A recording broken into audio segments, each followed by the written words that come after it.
Welcome back to another episode of the Game Theory Podcast. This is episode 51, Know Thyself. Know thyself. My voice is going to be shot from all that Batman impressions from just earlier. Yeah, the pregame we get pretty stupid. And, we got pretty stupid with like, Batman's weird, It's weird deepities. Like they're supposed to be deep, but upon further inspection, they make no sense. yeah. No, like, I'm the hero Gotham needs. No, I'm not the hero Gotham needs. I'm the one they deserve. Or maybe that's backwards. They're both kind of the same. I don't know. Yeah. After you hear it, you're like, yeah, that's really deep. And then you think about it, and you're like, that's really dumb, Bruce. You probably should have stayed in high school and not like hung out in the weird bat caves all day. It turns out you can't buy an education. That's the one thing you can't buy. Or parents, apparently. Oh, too soon. Oh, too soon. Sorry, Bruce. Yeah, dude, I am tired, bro. Super tired. Yeah, bro. What's up? Yeah. Broed out? Yeah, dude, bro.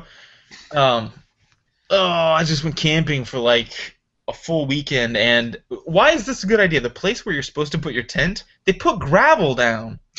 Why is camping at all a good idea? Like, is that just something we do as white people where we're like, I want to pretend I'm homeless for like a whole week. It's gonna be rad. Dude, we bought like food and stuff, and like a couple things for like the kids and whatnot to play with, and we paid like the camping fee, and then like rented like paddle boats, everything. We paid a lot of money to live in nature without being comfortable. Yeah, like you could have gone to Disneyland and seen Done anything. Yeah. I could have just walked around. But yeah, no, actually it was super fun. Like yeah, it was something about like seeing your progeny like learn how to like climb these crevices and stuff and pull himself out of like basically a bat cave. Actually, it really was a bat cave because there's bats in there. But climbs his way out, and then become the goddamn Batman. So it was pretty cool. Worth it. Yeah. But lots of fun, but I'm super tired because you sleep like crap there, because the parents usually stay up and like maybe have a couple drinks, like stoke the fire a bit, have fun. Whoa, keep it PG, Jeremiah. I'm sorry. Stoke the fire in the literal sense, and yeah. So we were all up hanging out, and then of course the kids get up crazy early because it's like hot right now. But anyway, so I'm just super tired, and I drug in, and I was like, David, let's do the podcast. Yeah, no, I feel you. I also was in the heat today. I went to the Garden of the Gods, which is apparently a pretty famous national park that's in my city, and I was mildly uncomfortable. It was 84 degrees while I was walking around. So, Wow. Yeah. Yeah, that's funny. You were in Garden of the Gods? Indeed. Oh, I was in Devil's Den. What's the name of it? It seems you have met your match, Jeremiah. That's weird. You'd think we would have planned that. No, it's just by habit. It wasn't even planned out. I just woke up today and I was like, I should go to the Garden of the Gods. I've never seen it. Dude, next time you and Tim come down, we should go to Devil's Den. It's really fun. Because the climbing looks deceptively hard, but it's actually kind of easy. The handholds and stuff, so you feel epic. You climb this mountain and you're like, oh, I'm the best! And then you see like a kid do it behind you, and you just kind of ignore that. But it's really fun. I was always good at rock climbing in the days of my youth before I was fat. The days of yore. Yeah. The days of yore, my lanky days. Yeah. It's all like muscle to body weight ratios. So if you're lanky, it's super easy, right? Because you're not lifting very much weight. Yep. But as age catches up to you, that sort of shifts. Yeah, it does. But I had a good time hiking. It was fun times. Yeah. Also, I started my first episode of Sword Art Online. Sword Art Online. I should enunciate that. Swart Online. Oh, good. What do you think? Well, it's kind of cryptic. It was. I mean, it's just setting out the story. It was like, oh, look, you guys are in an RPG. Yay! Oh, you're locked in for good. I panicked. That was kind of the plan. Yeah, it's kind of just setting the groundwork.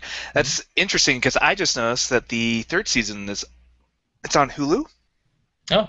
It's actually called deceptively Sword Art Online 2, but as near as I can tell, it's like the third story arc. So I don't know, but it's like a new game. It's a new MMO. It's a shooter. So Sword Art Online is for those who don't know, it's an anime. Like we watched a few, and we talk about a few on the podcast, but it's not really gaming related. But it is because it's in an MMORPG, right? Like the world is, and then it's like these gamers get caught in there, and then it's all about like it's kind of funny because it's kind of like that Reddit slash outside, which is like where they talk about they're like, oh man, I need to re-roll my character. How do you do that? And it's talking about real life in gaming terms, right? And they're Right, like oh, when you I'm can't walking around the re-roll. Garden of the Gods today, I'm like, oh, the HD graphics here are incredible. Yeah, exactly, exactly. And people are like, you can't re-roll your stats, but you can concentrate on one and get it better. Although Int and Wiz seem to be pretty stalwart to change. Strength is highly malleable. Um, Stuff like that. It's just funny to hear people talk about real life in gamer terms. So this is exactly the opposite, right? Like it's a game where they're trying to fit their real life into a game rather than the game into real life. So it seems like an intriguing thing, and you've watched it, right? Do you recommend it? Yeah, I really liked it. The main. Okay, I'm not really one for like, oh, you should watch this anime because it's got a cute romance, but the couple on this, you can really get behind that. You're like, oh yeah, they're good together. Cool. Okay. But it's got the love story, but it's also got stuff for gamers. It's got like, I don't know, we've all kind of fantasized about what would happen if we got sucked into our favorite game. Hmm. And this is kind of like what happens. It's like, well, it actually sucks because it's super dangerous and you might die. Yeah, I like the part in the beginning where they're their characters, right? But then all of a sudden, like some kind of glitch happens, and then they're actually themselves. And then somebody's like, "Hey, you said you were a 17-year-old girl," and he's like, "Some big old fat guy." But yeah, yeah. My computer still exploded, so anyone who is listening for the first time or didn't listen to last episode, my computer literally burst into flames. So we're doing some kind of real like I'm recording on like a little Chromebook, so I'm sorry for the audio quality if it's worse. Yeah. Yeah. Anyway, yeah. So, but somebody announced on the Facebook page about a game that we gave high reviews, Mark of the Ninja. Yeah. Jake on the Facebook group said it was 85% off today. So depending on when this releases, hopefully they'll still be on sale. Everyone should go check it out. It's like $3. It's totally worth it. Yeah, that game is. It's really fun, and then like some things happen, and it turns into kind of a different game. It's fun. Yeah, check it out. It's definitely a must play, I think, especially for $3. Absolutely. Steam is Yeah. a PC program, but you can also they've got it on PlayStation too. Xbox. Yeah, Yeah. that's on PlayStation. So But yeah. yeah, it's really it's one of those games where if you're like me and you want to be like the perfectionist, you're gonna do a lot of saving and reloading. Like Jake's already noticing he's like having to go back to checkpoints a lot because stealthers like you want to get like the perfect run and nobody knew you were there. Yeah. So if you're very meticulous that way, you're gonna spend a lot of time on it. But you don't have to play it that way. You can just run in there and like, oh no, someone saw me, and then fight them. So Mhm. it's really you're doing that to yourself, which is my biggest problem. Yeah, yeah. I did the same thing too. Like I tried to get the stealth assassin type deal. Yeah. Um, oh, and by the way, for anyone who, well, pretty much everyone doesn't know this, I got invited to be a guest on another podcast, The Thinking Atheist. Yeah, that's actually a really he's got like 1 million listeners a month, so slightly larger audience than what we're used to. A little Hopefully, bit. hopefully you will not freeze up and freak out and make a fool of yourself. Well, anytime I get called to like talk or like give a class or do a presentation or any kind of seminar I do, anytime it's on something that's not my direct specialty, I do get nervous, and I always like seem to impress myself because I'm not, I'm not an idiot. I didn't get I'm not getting a PhD rather, and all of that is wasted, right? Like I end up knowing all the right answers for the most part, but there's always those little cases that you're afraid of, like they're gonna be like, so autism spectrum disorder. Tell me about the third highest used assessment battery for that. Like that's what you. And you're like, click, click, click, click, click. Yeah, that's a good question. Click, click, click, click, click, Yeah. click. Well, according to Wikipedia. Well, that's the thing. You can't Google these questions. Like this is the level where like there's no answer out there. Like I'd have to ask one of my colleagues with autism spectrum stuff. That's their specialty. So nobody, of course, asks those sorts of questions. But I'm still pretty nervous because it's about it's about mental illness, which is a broad topic, right? Like what do I say? Yeah. About that? Yeah, they were originally going to invite our friend JT, and he was actually like, actually, I have a somewhat expert on that named Jeremiah. Yeah, he says that because there's psychology, is going through this like kind of overthrow where science is, kind of kicking out the old redheaded stepchildren of like theorists back in the day. It's a revolution. Right, yeah, evolution completed. And we're the young upstarts are kind of saying, hey, old Freudian type folks, let's start using data, And, Start using evidence, maybe. yeah.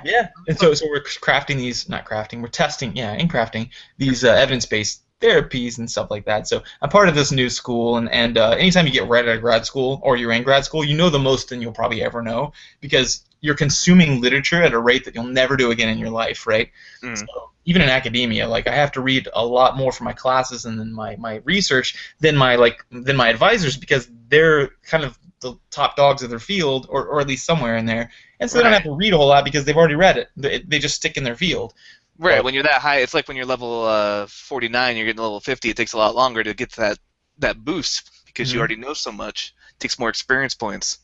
Exactly. Yeah. So I'm just afraid he's gonna ask something stupid. Is the whole thing, and I don't think he will. Hopefully, I'll be able to say something smart. But I think it has to do in reflection of this whole Robin Williams thing that's been going on. Yeah. Yeah. And oh, one more strange little event for the introduction. I've been watching the show, and I've been on the edge of my seat. And then I stepped back and I said to myself, "You're a grown man, and you were just biting your nails over this Nickelodeon show." What? Yeah, The Legend of Korra, season 3 is on right now. It's on Nickelodeon. You can watch all the episodes online for free, and it's getting dark. Like, they took it off the air. I don't know if this is the reason why, but it's no longer on TV. You can only watch them online. But like, people are getting murdered. People are dying. Like, it's getting dark for a kids show on Nickelodeon. And Huh. yeah, I'm getting really into it. Like, I've always liked the Last Airbender, like the original Yeah. series. But Yeah. then Legend of Korra takes place some 50 years later. So it does that whole like time jump forward where the technology gets a little more steampunky and it's more like turn of the century, like 1900s China instead of further back. Like, Yeah. so it's really cool the way they do that. And I'm not ashamed to say I was quite.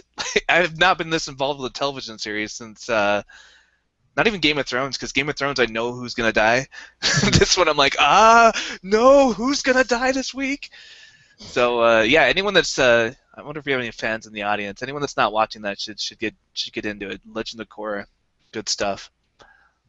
Well, I'll put another one on my list then. I've been watching Buffy the Vampire Slayer, which sounds absurd, right? But Joss Whedon, right? Because people said if you like Joss Whedon, you need to watch it just to see him form Become himself. Joss Whedon. Yeah, and so I wanted to see him do just that, is like form himself as a director, and you see it, like he starts taking baby steps into being who he is now, Hmm. um, and then you find yourself somewhere in like the third season going like I'm gonna watch the next one because I actually want to know the plot, like Yeah, I've been on that journey too. I was one of those people who poo-pooed the show in the '90s because I was like, whatever, yeah. vampires. Then yeah, I went back when I was in Korea. I had a lot of downtime, so I just watched the whole show and then turned around and watched Angel right after that because I was so into it at that point. Yeah, I'm not gonna recommend it, so don't go watch it, people. But it's if you're a huge Joss Whedon fan, you've watched everything else he's made basically. Um, it's worth it. I don't know if it's worth it, but it's interesting. Yeah, I think it's worth it if you're a big Whedon fan just to see him become who he is. Mhm. It's his origin story. Yeah, exactly. But yeah, it's pretty much all that's been going on with me throughout the week, and I guess we can get the show started, unless you have some other cool stuff that happened last week. No, yeah, let's move on. All right, recent news.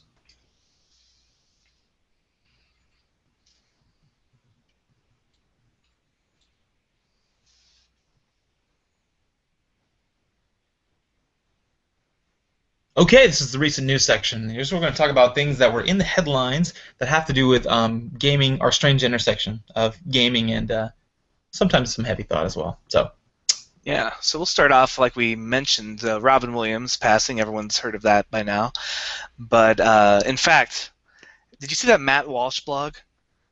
I heard about it. He is the worst human. Like, don't go looking at this because he does this on purpose. This is how he gets money. Is he does clickbait like terrible, articles that people will share because they're so offended or they're so on board.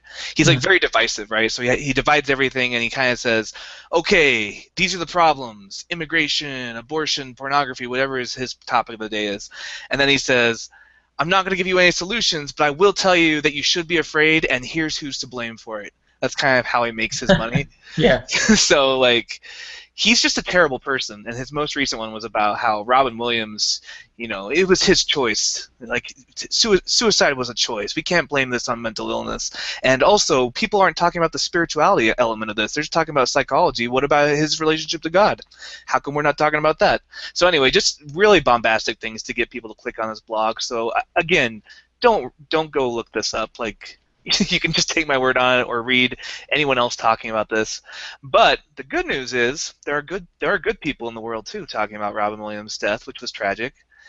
And in fact, there are over 100,000 signatures on Change.org. You ever been there? It's that where you sign petitions. Yeah.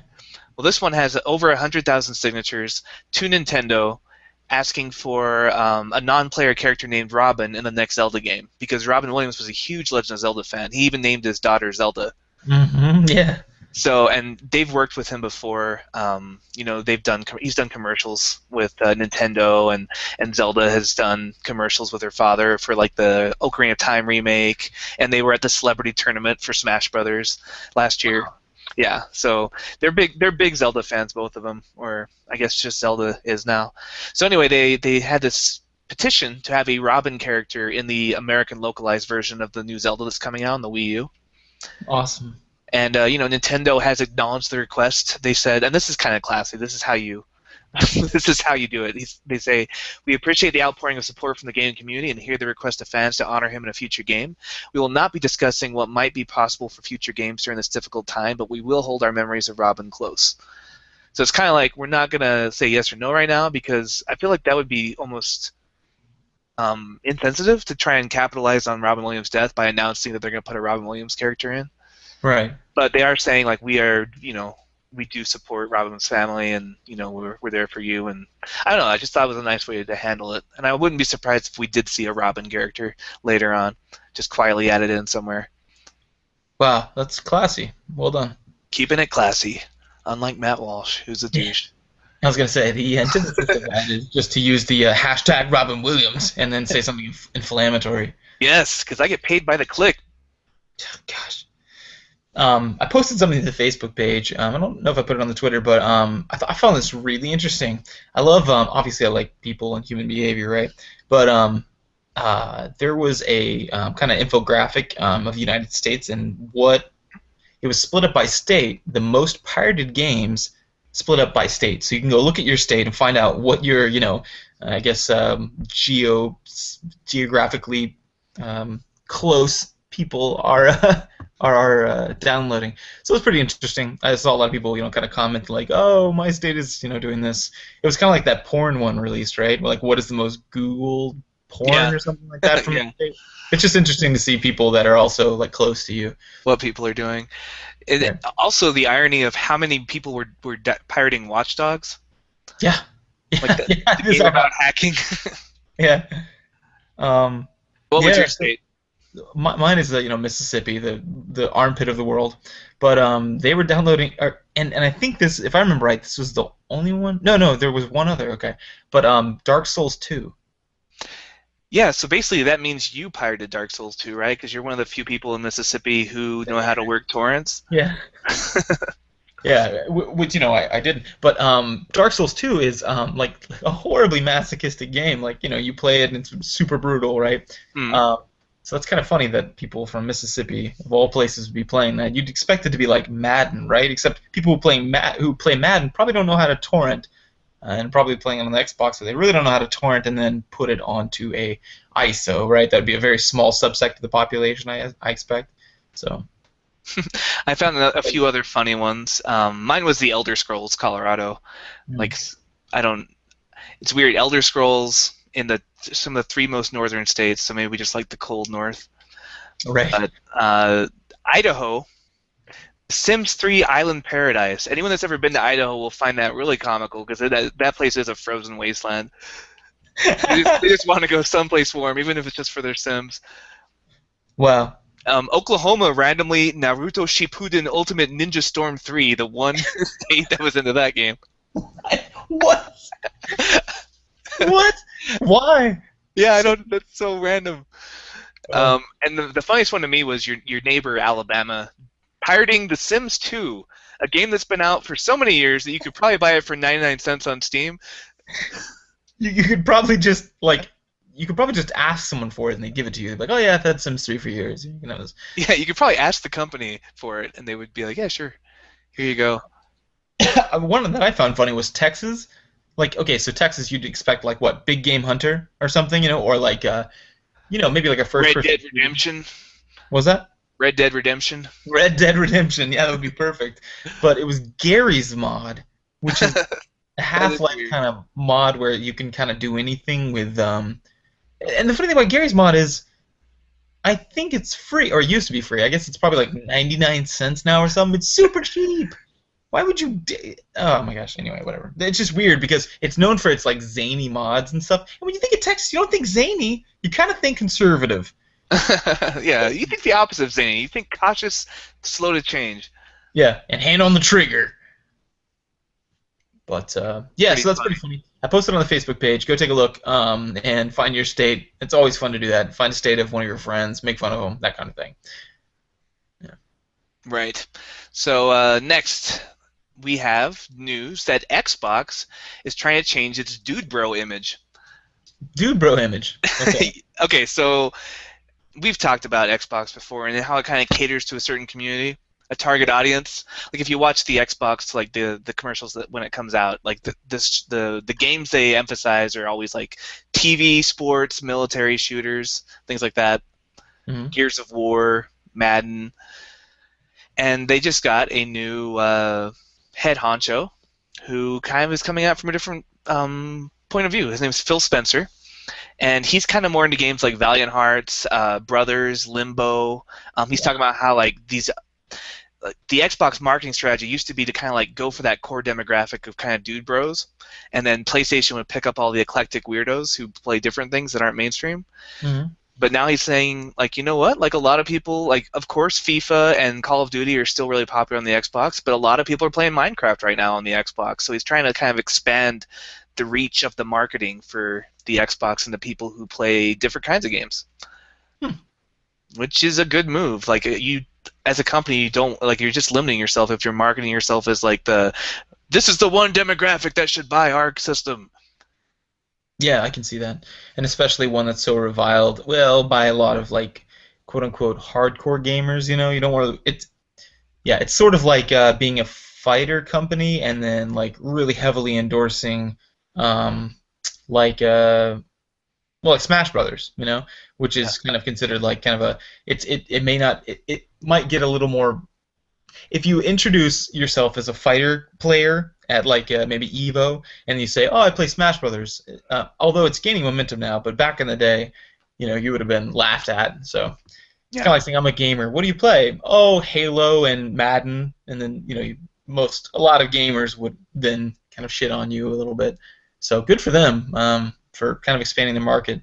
Yeah, I mean, obviously you still want to you're still going to make a lot of money off of Call of Duty, so keep making those. But now they're going to start picking up the people who are more into Minecraft, and they've got that Tomb Raider semi-exclusive, not really exclusive, so they're getting kind of more different kinds of gamers. Well, good. I mean, I think they really did break a lot of ground by getting a lot of. I mean, before those dude bros weren't playing video games, so to have them start playing like Halo, like let's go get drunk and play Halo tournaments, like that became a thing and really did like yeah, and they're getting fat now. They used to be in shape, right? Because they play outside, and now it's just creatine shakes, beer, and Halo tournaments. Just a bunch of dude bros with a massive belt line. We used to room with a couple of dude bros who got super fat, so we know what we speak. Yeah, for sure. Pro tip: don't drink weight gain powder if you're going to stop exercising. I know they would hit the gym hardcore when they first got in, right? And they're like, "We're going to the gym, bro. You want some weight gainer?" And I'm like, "No, that's good, man. And some creatine and some NOS." And I'm like, "No, I'm fine." Some ribbon and some creatine. Yeah, and they would just drink all this fluid and put all these chemicals in their body, and they'd go to the gym, and then come back with a weight gainer, and they did okay for themselves. But of course, the freshman 15 turned to the freshman 50 because like 3 months in they stopped going to classes as well as stopped going to the gym, and so they're still drinking their weight gainer though because whatever reason. And it wasn't pretty. They got pretty fat pretty fast. I know. I remember the conversation. It like finally hit him. They're like, maybe if we're not going to the gym, we should stop doing a weight gain or 3,000. Yeah, that's probably a good idea. That's a lot of calories for not doing anything. Yeah, exactly. They would sleep all day. So, All turns out right. you don't need 3,000 in hibernation. I didn't know that, but I'm not a doctor. So. Turns out we're not bears. Who knew? um, so World of Warcraft has been in the headlines a couple times, right? Um, Yes. First of all was the possibility of a World of Warcraft 2. So that sounds weird, but when you think of people like EverQuest, they made EverQuest 1 and 2. Guild Um, Wars. Guild Wars 2. yeah, Guild Wars 2, and maybe even like single player games like Elder Scrolls, right? It's considered to be in the same like Universe. universe, yeah, but just in a different land and Mm. concurrently, right? So it's like, oh, so those guys over there are doing that one thing, or not concurrently. It's in a storyline or a history, but some are concurrent, depending on what MMO. But yeah, so apparently, whenever they were asked over there, some of the top honchos, they said, yeah, we were considering it. We're considering it. We've thought about it. We'd be lying, or we'd be stupid to try to deny the fact that we've thought about making a part two. Just it's weird. It had mixed, kind of I guess like a reception, because of the Mm. fact that oh God, another World of Warcraft, that was such a draw to so many people that kind of ended up quitting it or hate quitting it. But also the fact that like oh what would Blizzard do with this differently, like and Yeah. them hitting the MMO market again would be interesting. Yeah, I would be interested, especially when you consider like their current strategy is to just make expansions, Mhm. and the game starts to look dated, right? Because it's like a 10-year-old game. Yeah. But they're in this latest expansion, they've given them all kind of a facelift. All the character sprites have slightly better graphics, Mhm. but still not great. Like this is still something that's designed to be able to play on like your 8-year-old nephew's laptop, you know. Yeah. So I'm wondering if they could do that, like keep World of Warcraft 1 for like the in that kind of design scheme of anyone can play it on any computer because it's pretty easy to run, and then World of Warcraft 2 would be something for like the people with the running the Guild Wars 2s and the higher end MMOs, Mhm. and then change it up, like take away rotations, just mix everything up and make something completely new, really blow people's minds. I think they would because I mean if you think about the pervasiveness of gaming right now, like people are playing it on like tablets and stuff. Think about like Hearthstone. They've made a lot of money off Hearthstone, and you Hmm. can play that on the tablet. You can play it on your computer. So I think if they made it so that you could play some version of it on your tablet, or even like manage your character on your tablet and like refresh his quests or whatever he's doing, his daily quests, Hmm. I think that would be really smart. And I Yeah. think that's something they would do. Do your crafting on your tablet, Yeah. stuff like that. So yeah, interesting, but sometimes World of Warcraft can be too interesting. What do you mean? The other headline that caught our attention this week: parents go to jail for playing WoW instead of feeding kids. What? So every so often we see a story like this in the paper where people just play so many computer games, usually it's MMO, that they forget about their life and become criminally negligent. Yeah. So we have a story with this guy named Lester Huffmeyer and his wife Petra, and they have been sentenced to 5 years for Lester and 3 years for Petra for obsessively playing World of Warcraft while keeping their 2 young daughters locked inside their filthy mobile home for years without adequate food or basic care. Very common penal code. I think I had that one memorized actually. Yeah, it's a 505. Yeah. So they pled guilty to 2 felony counts of child abuse, 2 misdemeanor counts of false imprisonment, 1 misdemeanor count of contributing to delinquency of a minor, and they found that for 3 years, between 2010 and 2013, the trailer they lived in had appliances covered in mold and cobwebs, stacks of trash, debris, feces throughout the house, a pile of used condoms under a stuffed teddy bear, and inoperable toilets. Holy cow. So they completely neglected their kids and their lives. Like, not even if they didn't have kids, that's no way to live. And yeah, due to World of Warcraft, which not that immersive of a game, guys. Like of all, like I know it's designed to be addictive. We talked about that in our World of Warcraft episode, but I just can't imagine being so into it that you stop feeding your kids. Yeah, and there's a lot of like natural breaking points on there. Like we've talked about a few different games where it's like oh one more blank, right? Like one more level Yeah. or one more click. Like Civilization is one of those, Total Mm. War, those kind of games where like you just think okay, let me just get this one more thing off my queue, and then when you do that, you got another one enter basically, or another like a superordinate quest where you're like oh I can finish that one too, so you go ahead and try that. But Uh-huh. World of Warcraft has a lot of natural breaking points. It has a Hearthstone which brings you back to your regular like your Rest home. area. Yeah, which gives you rested XP if you log out. Like there's every Yeah. reason to log out, so you really should. So for them, I mean, this really I think is more about impulsivity than it is about some character or some game design. Although that was Right. obviously interacting with it. Well, yeah, it's one of those things where it's like the catalyst theory, right? Like the catalyst was World of Warcraft, but these people were not going to be good parents no matter whether or not World of Warcraft existed. Right, right. Like this playing World of Warcraft was serving some function for them that would have been found otherwise. Um, yeah, the video games are killing my kids.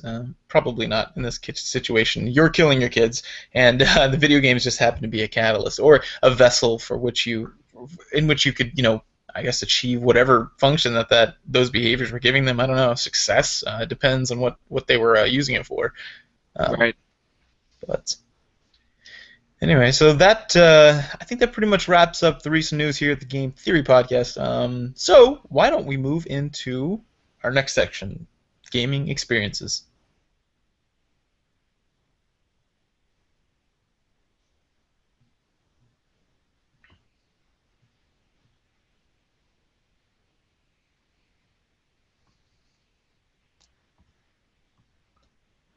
Okay, gaming experiences. This is the section where we talk about what we've been playing and kind of just to give you an idea of like what might be I don't know what the current status of our favorite hobby is. So So for me, we haven't gotten to play Edge of the Empire in a while, since a couple weeks, because of just various hard to get everyone together, schedules and such. But I've still got that Star Wars itch, so I logged back into my Star Wars: The Old Republic account nice. and just pulled up my Sith Warrior. Someone I could play without. It's not someone that I'm playing with one of your characters. So I can just level him indiscriminately. Nice. And he's cool. He's like an old guy. He's got like a kind of a Dooku beard, and he's kind of this older gentleman Sith duelist. Yeah. And he always kind of does like the honorable, but still usually evil thing, just depending on the situation. So I get occasional light side points, but lots of dark side too. And yeah, it was pretty fun just going through the quests and being. This is the voice acting, so good for the Sith Warrior for all the characters. Like BioWare, they did a lot of things wrong with that game, but they really nailed the voice acting. And what you're saying about natural stopping points, it really comes into play here because you have these little like quest areas like on the planet you're on. Like there's like an area of the planet that you do all the quests for, and that sends you to a new area of the planet with a bunch of quests. And those are natural breaks. So I did a couple areas and then stopped. You just feel like you want to stop after that point. 'Cause you're like, oh, I've been playing a couple hours, time to do something else. Yeah, which is super helpful for the gamers. Not so great for the designers, like because they want to keep you in. But Right. yeah, it's nice. The whole idea of like quest hubs, that throws back to like RPGs when we talked about like JRPGs of like towns, like Mhm. oh, I'm in a new town and here's where you get 1,000 new. You go to the community board and you get the quest for Yeah, you talk to all the NPCs and you find out what they want. all right, and then you go to the local shop and find out how much money you need to raise to get the metal armor or whatever from the Yeah. woodland. Yeah, it's the same thing here. Like you finish up an area, you go in, there's a whole bunch of new exclamation points to pick up, or in this game they're like polyhedrals of some kind of shapes. But yeah, it just makes for a natural break. So I stopped, got a couple levels though. Level 19 says, oh, and I did some of the pickup dungeons too. Those are kind of fun. Where you just do the flashpoints. Cool. Yeah, it's fun except the people, like when you're in a pickup group, like what's the great thing about Star Wars: The Old Republic when it comes to flashpoints, like their version of dungeons? Oh, you have those cool like talking points where you all get Yeah, to choose. yeah, the cinema scenes with the stories, you all make decisions, and you. But now because everybody but me's played them all, like I've played them a long time, I don't remember them anymore. So everyone's like, "Come on, spacebar, please! Everyone hit spacebar!" to skip the cinematic, because if everyone skips it, you can move on. And I'm like, "No, f you guys, I want to watch this." Oh, So that's I'm like that guy that everyone's waiting for because I want to I want to see the movie. right. Oh man, that sucks. Yeah, I wonder if there's some way to fix that. It's just people doing the same dungeons over and over again. I don't get that. It's like to me, it's like watching a movie or reading a book twice. I just once I've done the flashpoint, I don't go back to it. Hmm. Some people just run them over and over again. Well, that sucks. I wish I could be playing with you. Once again, my computer just decided to shoot flames out the side of it. So yeah, it's still in the fixer upper. It's still at the shop, but I planned on playing my PlayStation more, but that hasn't really been working out. So I've been So I played a little with my nieces and nephews. A couple like they're big into Minecraft right now, and this other like Minecraft ripoff that's like browser based, and it's a Roblox. Have you ever heard of that? No. No. It's irrelevant. The whole point is like it's crazy how these two games, or mostly Minecraft, has completely grabbed the younger generation. Like they're all buying these. Like my nephew fell asleep in the tent to a redstone. You know, have you ever seen the little redstone in Minecraft? It's basically like something you can mine, Oh, and yeah. he clicks it and it like glows just like it does in the game. You know, and he fell asleep to it, and like to the envy of all of the crazy Rugrats, they're like, I want to put it at, like to the point of the crying and stuff. It's crazy. But I was like, no, that was his birthday present. Shut up. Leave it. Yeah, it was That's that's amazing. I still haven't played Minecraft. But really.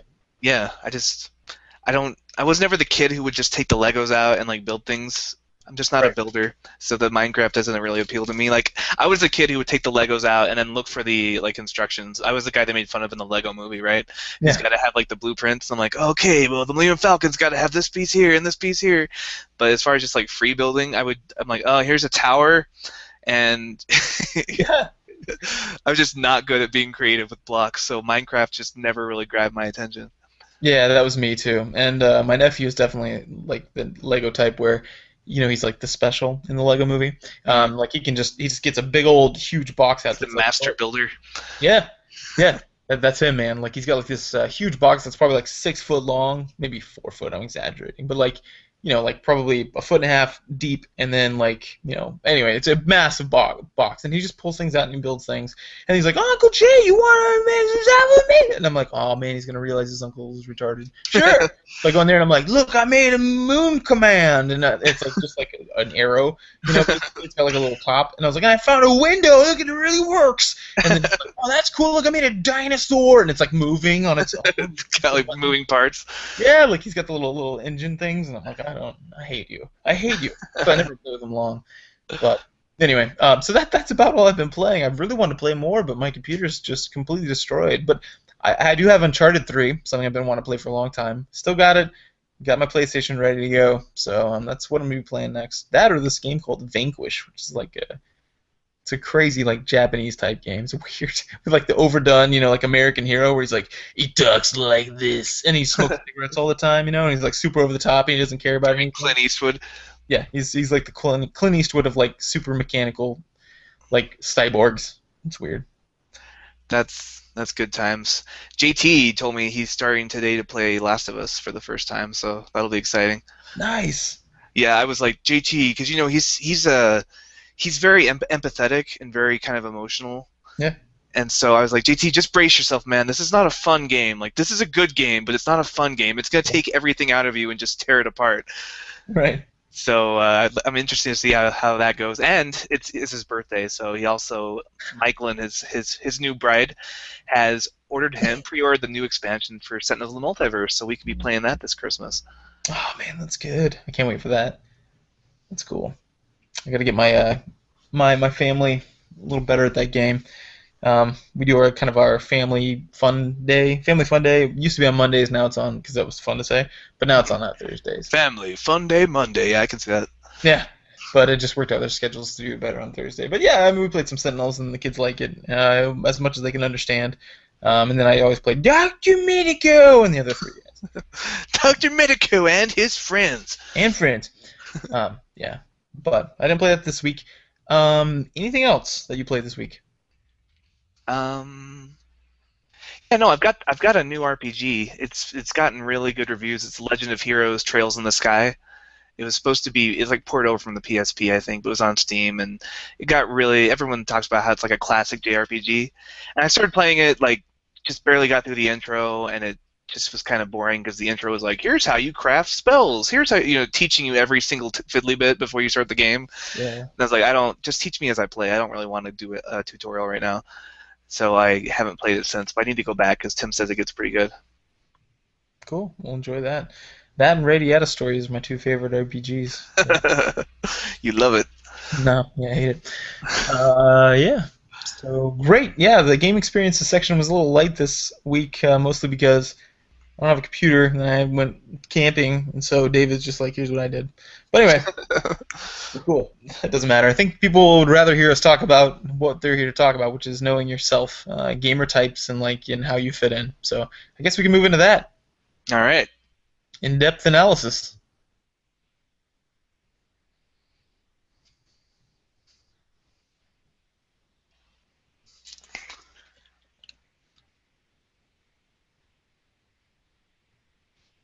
Okay, this is the in-depth analysis portion. This is the portion where we talk about the subject, the moniker, the name sake of the episode. So, talking about know thyself. Yes. A little spin off of our Art of War episode from last time. We know your enemy and you know yourself and you win the war, according to Captain Obvious of the Art of War. so, General Sue, also previously Captain Obvious. so I found, I guess it was like a British marketing company called Playnomics. They put together what they call 8 gamer archetypes. And I really kind of like the way they did this. They did it on 3 axes. You've got the horizontal axis, which is pursuing pleasure. So how do you go for pleasure? Are you looking for it actively, or are you just waiting for it to happen as a gamer? And then the vertical axis is about problem solving. So are you more of a strategy and thinking person, or more into reflexes and intuition for problem solving? Okay. And there's also a social lens axis. It's not really an axis, it's just a lens, but it's your social tendencies. So do you tend to be more of a solo, like learning through yourself, or do you tend to be more of a group, learning through others? Okay. And so with these 3 axes, they were able to make 8 different archetypes, kind of fitting into different parts. So, for example, the proactive and also on the proactive, solo, and intuitive side, you have the scientists. These are people who just like to try new things and apply learnings. So what kind of game do you think would a scientist enjoy? Proactive, so they're actually seeking enjoyment. They're not just letting it happen. They're self-motivated. They're more likely to play by themselves. And what was the last one? And they're more on the intuitive versus strategy and thinking. So more reflex and intuition. I mean, I guess I would probably like puzzle gamers. Yeah, I was thinking puzzle gamers, maybe like Minecraft gamers, where you're just like, oh, I'm gonna try this and see what happens, and you're like, oh, cool. Right. Okay. Where it's less about like having a strategy guide, more just experimenting. Okay. So scientists in the sense that like they try something out, observe the results, and then adjust fire. Right, and they just really enjoy learning the game as they go. All right, that makes sense. And then the next type is found same place. They're proactive and intuitive, but they're more social than solo. And these they call the politicians. And it says they get ahead by adapting to people. Okay, so instead of manipulating like environmental variables like blocks or whatever, or some sort of game mechanic, they're manipulating people. Right. Okay. And so I think games like this would be maybe like games like Diplomacy, games like maybe Civilization. You know, if you go the diplomatic route, or maybe co-op games. Mm-hmm. Or like well, the way that that Tim and JT play Lords of Waterdeep. Yeah, right. Where you're trying to like turn everyone against each other. Yeah. Oh man, they get really Machiavellian in that game. Hey, look who's talking. You want to attack me? Blah, blah, blah. The JT will always do that, and then I'll be like, "That's exactly what you'd want him to think." And we just everyone's just playing mind games on everybody, so nothing's working. So people just like dig in and just do random things just to be like, "F you guys, I'm doing what I want," just to not feel manipulated. So then the next one is we're still on the intuitive side, but now we're reactive and social, and these they call the socialites, connecting to others at all costs. Okay, so they're intuitive, which means they're kind of shoot from the hip kind of people. They're social, so like to play games with others. And what was the third axis?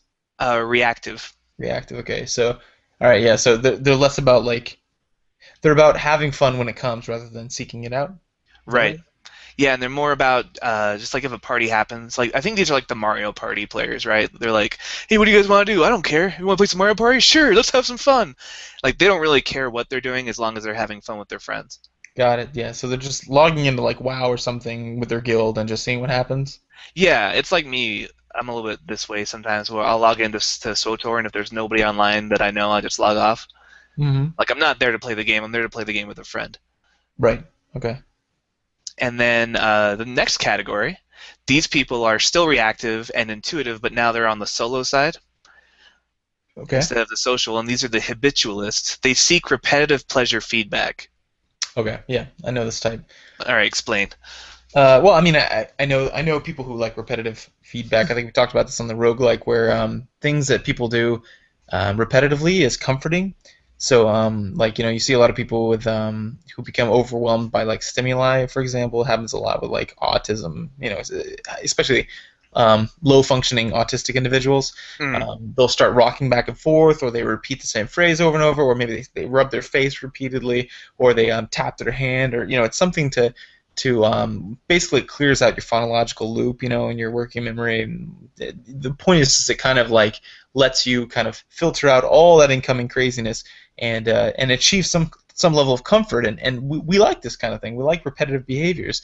And so like when you pace, for example, going around in circles over and over and over again, or like another one is a lot of rocking behaviors, and this happens with people with intellectual disabilities, kids, people who are locked in solitary confinement. A lot of times they rock after a number of weeks. mm, It's this strange thing where we just love the repetitive behaviors, and people do this in video games. They like to play an RPG 20 different times, or someone who rewatches movies, those kinds of mm, things. There's a number of theories that have to do with maybe that's why, or not number of theories. There's a number of theorists who assign or attribute that behavior to that theory of like it's comforting for them. And some people seem to derive more pleasure out of it, out of doing habitual things than others. Like for me, I cannot stand monotony. Some people like the good life to them looks like going to work every day at 9 a.m., coming home at 5 p.m., having the same sandwich, watching the same show, and then falling asleep. It's mm. predictable, it's comfortable, it's safe, and it's calming. But to Sounds me, lovely. yeah, yeah. Well, but to me, that's actually hell. I can't imagine anything worse than having 2 days exactly like in a row.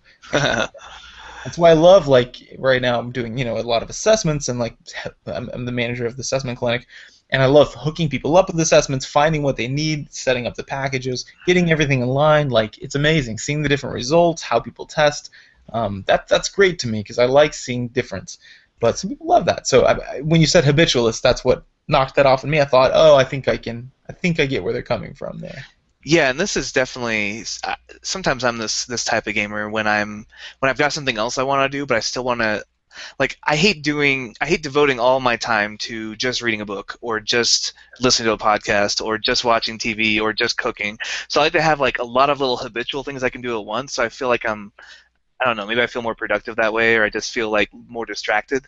Yeah, So yeah. a lot of times, if I've got an audiobook I want to listen to, or if I'm behind on my podcast, instead of playing a different kind of game, I'll play like an RPG or something where I can just turn off my brain, fight some battles without really thinking about it, level up. Maybe I'll play Assassin's Creed and I'll start exploring my islands, looking for buried treasures. Just something that I could do habitually. So I see the appeal on that level, but I don't know if I'd want to devote my entire brain to a habitual game. Right. Well, I mean, you played Rogue Legacy, right? Yeah. And that's more than not a little. That's a lot repetitive. I mean, you never get in the Mm. same fight over and over again, but you do get in similar Similar, situations yeah. a lot.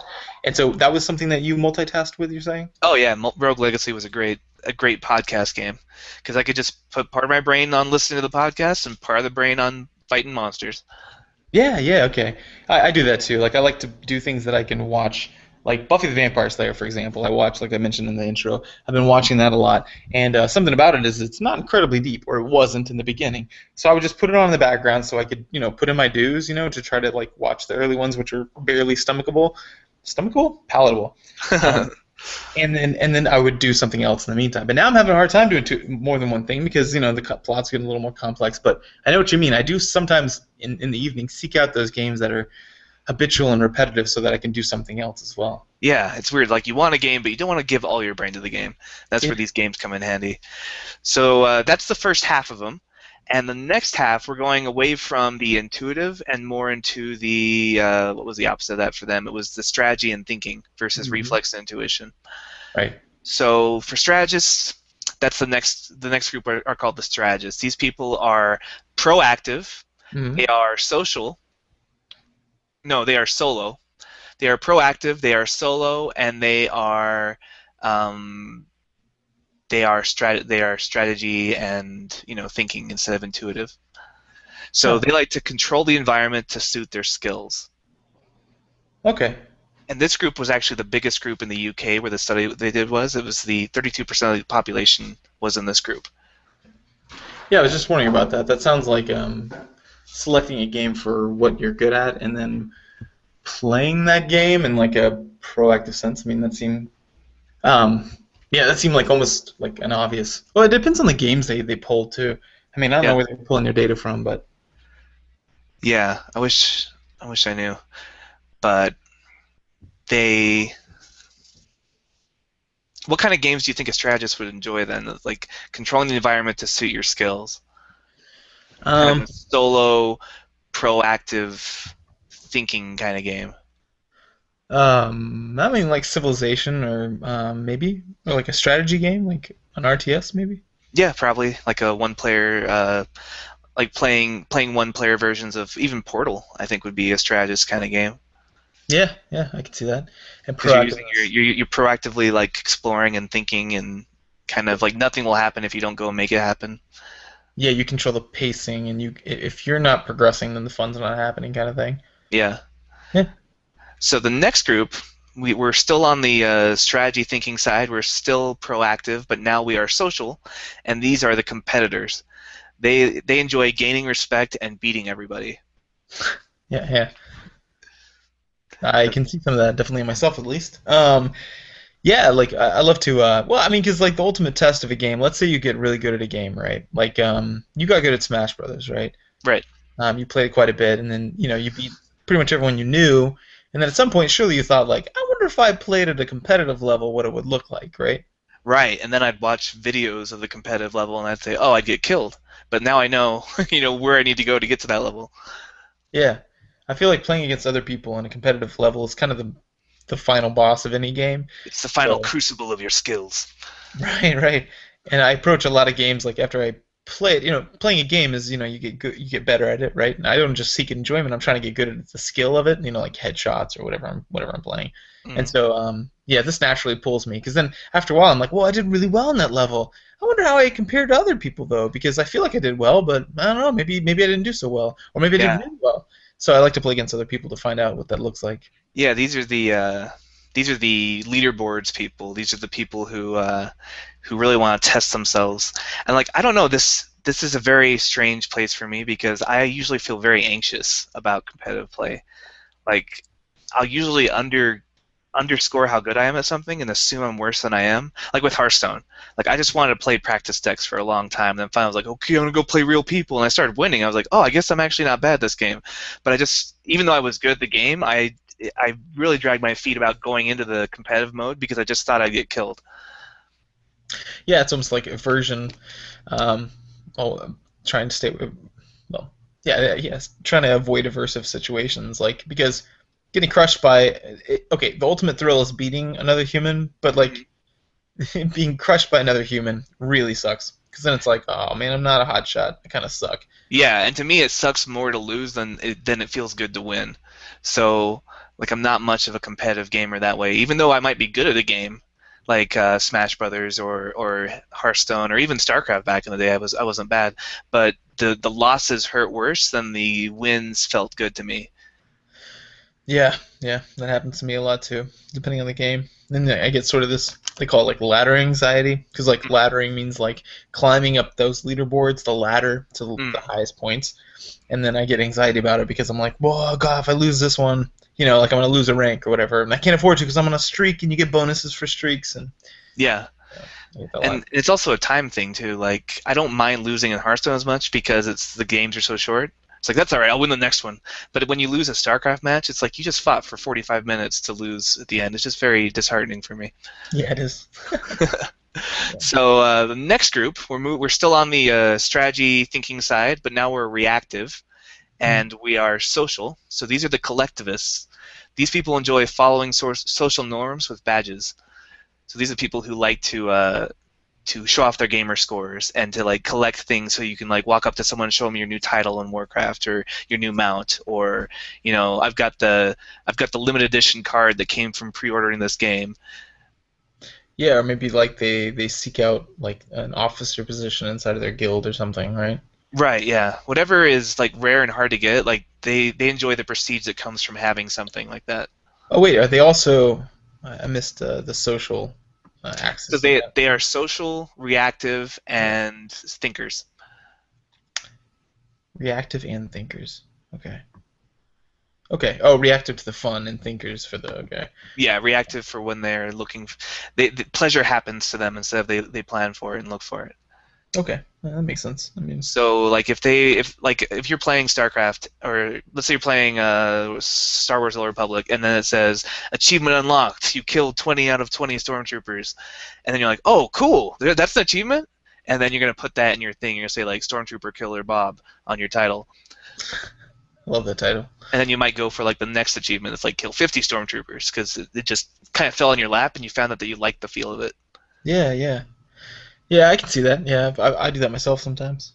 Yeah, I'm pretty much a collectivist a lot too. It's fun. And then finally, the last group. This was actually the smallest group in the study. Only 5% of the UK population that they surveyed. These people are reactive. They are thinkers, but they are solo oriented, and they're called soloists. They enjoy security and controlled environments, like Harvest Moon. Okay. It's a game where you're probably not going to lose. It's a game where you kind of react to what's going to happen. You're like, oh, it's winter, I can't plant. Oh, it's summer, I'm going to plant. And you kind of play by yourself, just doing your own thing. Maybe the Sims would be another game like this. Okay, I can see that. Yeah. Yeah, that would be a small subset of gamers. At least, I don't know where they're collecting their data. I was thinking maybe if they're collecting it off the internet, then a lot of those games people may not be playing on the internet. Hmm. So it's possible that maybe that was underinflated, but who knows? That's cool. So that's a pretty good breakdown. I like the fact that there's three axes involved, so that adds a little complexity to it. Hmm. Because if there's one thing I despise, it's overgeneralizations. Speaking of which, generally these things suck. Yes, and Yeah. absolutely only a Sith deals in absolutes. No, no. So tests like these are like really cool. So because everyone wants to know, everyone loves like that moment. I think everyone loves this, at least in general. I actually don't have data to back this up, so I don't know. But I assume my experience is that everyone seems to love reading like the little readout you get after like a Myers-Briggs nonsense or something, Yeah, right? yeah, Or, definitely. Or or those little BuzzFeed quizzes on Facebook, like which Harry Potter character are you? Everyone wants to be like, oh man, I knew I was gonna get Hermione or Ron or whoever I got. right, immediately they post like They theirs. share it, right? In Yeah. fact, sometimes they even do it in the comments. They don't even comment on the original, like diagnoses or diagnosis or whatever it is that the result was. But they just post theirs like, oh man, I got so and so. Right. Yeah, so those are fun. I mean, the funny thing is, people think they know why they do things, but then they realize they don't, because later they're like, oh, look what I found out about myself. And it's a funny thing. So, because the assumption is that the better you can know yourself, the better you can control yourself. Which there's some truth to that. But another thing about these types is they're really just like personality tests, right? Like in Right. psychology, there's kind of two general aspects of testing. So one side there's cognitive, and that's like everything that's up inside our head, like that has to do with like mechanical work, right? So like working space or working memory, fluid reasoning, visuospatial skill, things like that. That's all cognitive. Then the other half of testing has to do with personality testing, quote unquote, which has to do with like personality testing is about like semi-permanent or at least relatively stable traits that you have Hmm. that people like to understand about themselves. So it's like people say things like extroversion, for example. Extroversion and introversion is one example of this. traits, stable um, patterns of behavior, thinking, and feeling is how it's kind of defined. But the funny thing about personality traits, okay, so the advantage is, like once you know some of them, that's really helpful. So it's like, oh man, it looks like I'm an introvert. Okay, so like I like to spend a lot of time by myself. Oh, and you think about it and you're like, I kind of do like to spend a lot of time by myself. Great, that's good to know. Now I can use that as part of a framework to organize my behaviors in the future. So like for example, if someone invites me to a party, well wait, let me think. Well, I'm more of an introvert. I'm going to reference that and I'm going to act on that, right? That's based on like self-perception theory and that kind of thing, where we organize our behaviors, our future behaviors, based on the theories we're making in the present. So that's an advantage, but it's also a disadvantage because if you okay, so some like professional criticisms that we have of personality tests is that it pretends like these don't change, but they do. Um, Right. Yeah, or that they're also generalized or general. So like Yeah. introversion, right? People say I'm an introvert, and then they immediately, because of confirmation bias, pull up all the examples that confirm that they're an introvert, rather than testing that theory by saying how is this falsifiable and has that ever happened? Wait, yes, it does. Like at family dinners, I make a lot of jokes. Oh, okay, so maybe I'm a little bit of an extrovert in some situations and a little bit of an introvert in others. So it's overly general, right? And then two, it's well, I already mentioned that it's pretends like these traits are stable, and they're relatively stable depending on the intervention. So, like, let's say someone doesn't ever think about it. Yeah, I mean, behavioral inertia is it's a principle that basically says we tend to do things that we have done in the past. The Hmm. best predictor of past or future behavior is what? Past behavior. Past behavior, exactly. So like we tend to do things like we have in the past because if it works for us, if it ain't broke, don't fix it. If we thought about everything we did that worked and analyzed it and thought about should I change that, we'd never get anything done. So this is really helpful to us as a species, sure.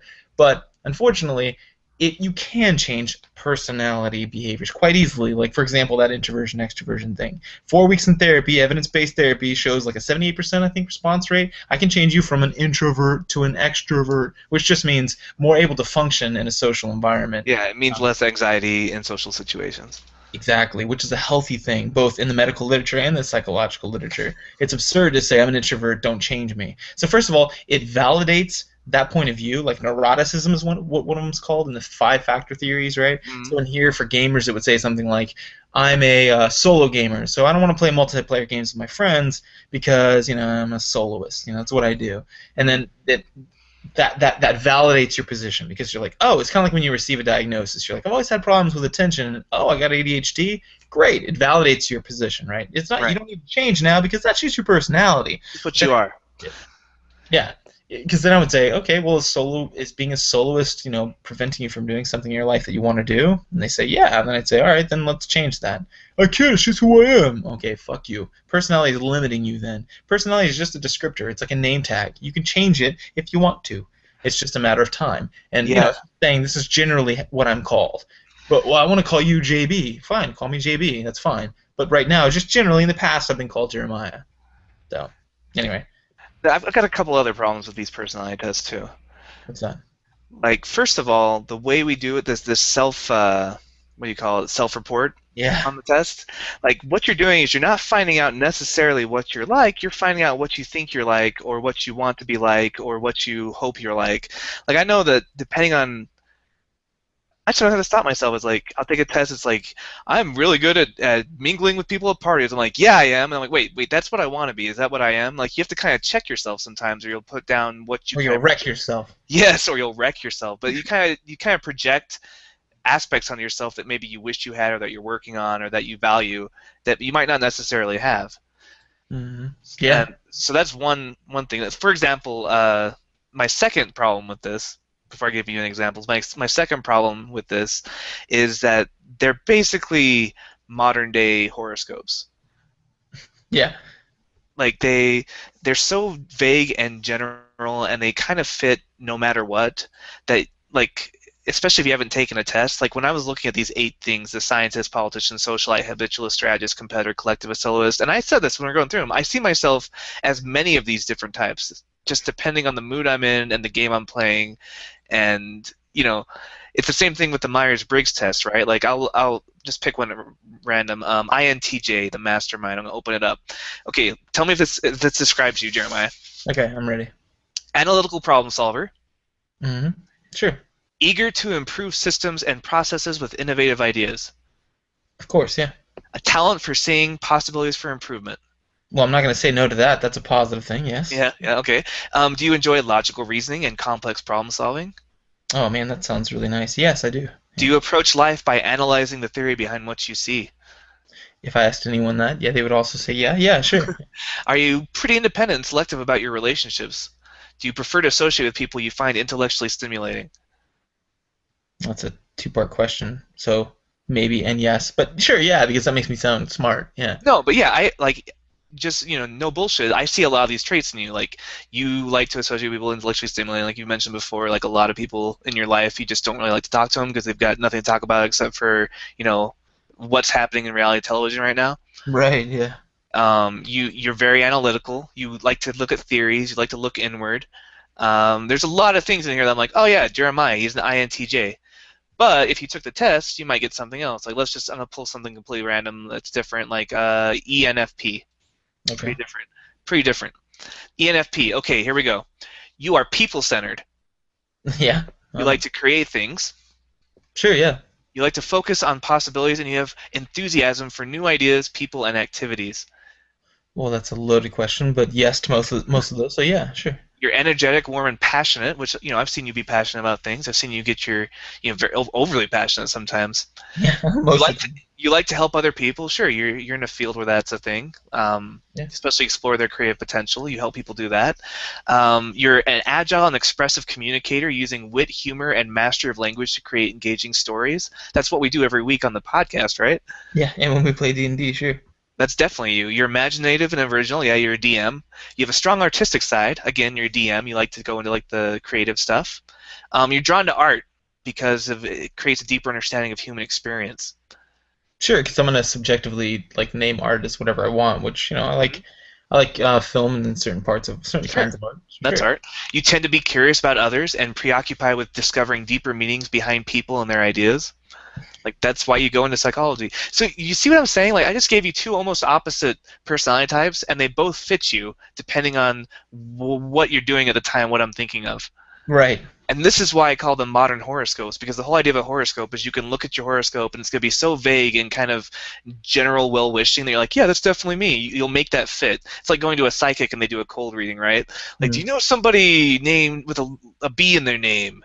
Yeah, my dad's name is Bob. Okay, Bob. Yeah, I'm sensing a Bob in your life. Like, it's just so vague and general that I don't even know why this is respected. Like, it's based on Carl Jung, like his psychological types. I don't know why we still use these because they don't seem useful to me at all. Like, I've taken this test 3 or 4 times. I get a different result every time depending on how I'm feeling and, how close I'm checking myself and just how I interpret the questions. It's funny because you said, yeah, these two criticisms you have are the two measures which we use for a test, right? So you said, oh, we get the self-report thing, and it kind of varies depending on how I feel or like what time of day it is or what experience I just had. Like, let's say you watched like Real World Miami or something, and you like Real World for some horrible reason, right? Like it's very social, so you're saying like, oh yeah, so you're seeing yourself as more social or at least valuing those things more, or versus like if you just watched like a what's that called? Beautiful Mind, right? About this kind of introvert guy who doesn't really fit into society, but that's kind of a good thing because he ends up being like a super genius. Like you might answer those questions differently, which is true. I mean, that's what we have to really control for in psychology if we're going to make a test, right? That's what we do, put it through rigorous numbers of like testing people after all different experiences, randomizing throughout the time of day, different people, different geographic areas, right? Like this, like good standardized tests have been done across the entire United States and in other countries during various times, different age groups, and blah, blah, blah. Like different levels of education, socioeconomic status, everything. And then we say, oh yeah, look, these number, because we throw a book at them, and we say these 15 questions didn't seem to change no matter what time of day, what kind of person answered them, whatever. And so those end up being things we might use because they're assessing something that's at least stable. But the Right. second thing, so that's called internal validity, right? So that just means like it. Here's the theory. The theory is this bubble, right? And within this bubble, this is all consistent. So it's kind of like J.R.R. Tolkien, right? His Hmm. ideas are internally valid. They make sense. Everything that's self-referential, that talks to itself and talks about other concepts, makes Right. sense. It says, Internal consistency. yeah, internal consistency, exactly. So like these things that are supposed to be connected to these other things are connected to these other things. Well, external validity, this is the second part of what you said, which was, yeah, but does this actually map onto real life? And then when we look at that, what that means is like if something says like fitness for duty. We do fitness for duty assessments for like cops, for example.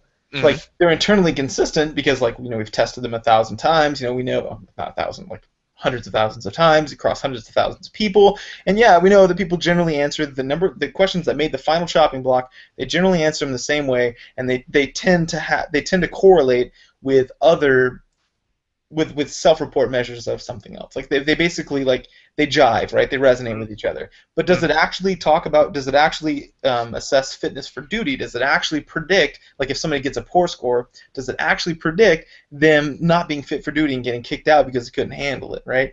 Or vice Right. versa. Like does a high score actually predict someone who sees a lot of crap and they have a lot of resiliency? They end up being okay. Well, yeah, that's external validity, which you said, like they're screwing with that by making these generalized statements that kind of apply to anyone, because then it seems like, oh, hey, Yeah, nailed it. 'Cause you don't usually read the other results, right? You just read the one you got. confirmation bias, and exactly. and you're gonna ignore the misses, right? Like I'll read you a list of characteristics, and there's gonna be like maybe one thing on it that's not really you, but the other ones you're like, oh yeah, that's me, that's me, that's me. I'm not really this, but the rest of it's spot on. Yeah, I'm definitely a champion or a commander or the teacher or the mastermind or whatever you got, right? Depending on what code you got. And I see these students come to me and like they're picking their careers based off of their results, that they took on these high school Myers-Briggs tests. Like, oh, I got the architect, so I should be doing this. I got the healer, I should be going to medicine. When really, if they stopped and read what everyone else got, it's like when you read other people's horoscopes, right? Like you can make those fit you just as easily. Right, yeah. So like, yeah, if you really want to see if it works, what you do is you read the descriptions and you say which one is you, and then they'll identify whichever one. You say, which one fits highest, and they say, this one. You say, okay, well, it's actually an ENFP or whatever, and you scored an INTJ. This test is shit, which it is. The Myers-Briggs is absolute shit. It's not only not reliable or valid, it's also it changes if you take it. You could take it in the morning, and then 3 hours later, and at noon you take it at a different time, and then the evening at 7. So like 4 hours after that, or 6 or 7 after that, you're going to score differently each time. So the test retest validity is what they call that, is Hmm. complete crap. So like everything about it is bad, especially the external validity. Like does it have any predictive power? No, it's never been demonstrated. Not with any actual scientific rigor. Like the original obviously manual was like, oh look, it works, and when they didn't control for shit. But the point is that yeah, so the problems you're having are the same problems that this gamer type is having of like like it's talking about. Okay, so first of all the labels will be attractive, right? So Hmm. like the mastermind. Well, hell yeah, man. If you call someone, if you're like, man, I noticed about you. I'm like, what? And you're like, you're kind of a mastermind. You kind of think things through, and you're really smart. Like people will generally think that's a compliment. Right. And the next one is, the what was the other one you said? The Like, champion, the yeah, the performer, the politics. commander, the teacher, the provider, the protector, Yeah, these the are all like, visionary. yeah, if you're like, I noticed something about you, you're a visionary, or I noticed something about you, you're a commander. Like these are all positive statements. Like that's not Yeah, false. there's not like an asshole like personality type, right? Which Right. most people would probably get. Yeah, or something. Yeah, exactly. That's appetitive to some people and aversive to others. It's not like, oh, this is, this guy's a. Uh, You're kind of a dick. You don't care about other people, and you sit around and you make fun of the handicapped. You are this personality type. There's none of right. those. Or like ones that are polarizing, like brashness or like impulsive. Yeah, Right? Some faithful. people like that. Some people hate that. Shoot from the hip, for example. Some people are like, oh, I don't know. So there are actually active number of people who would deny that title and everything underneath it, whereas and others would be like, yeah, absolutely, I'd love to shoot from the hip, right? These are all things that everyone would agree to. Commander, they're like, sure, yeah, I can be a commander in some aspects at least. Yeah, and if you're not a commander, you're like, oh, I always felt like I had some hidden potential to be a good leader. Now I understand where it's coming from, even though you've never demonstrated any leadership ability. Yeah, yeah, exactly. So those are some like kind of disadvantages of this. A lot of this has to do.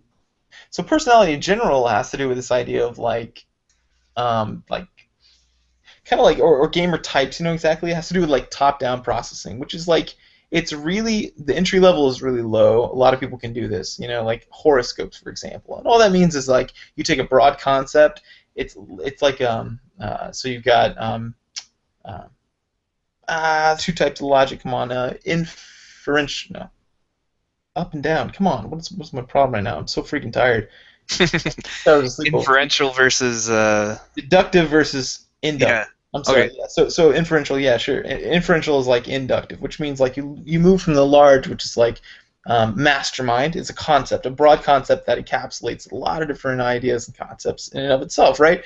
And then you move down to the small, which of like here's some behaviors of that, right? Like here's the things you do, or you're one of these large, broad, category of things.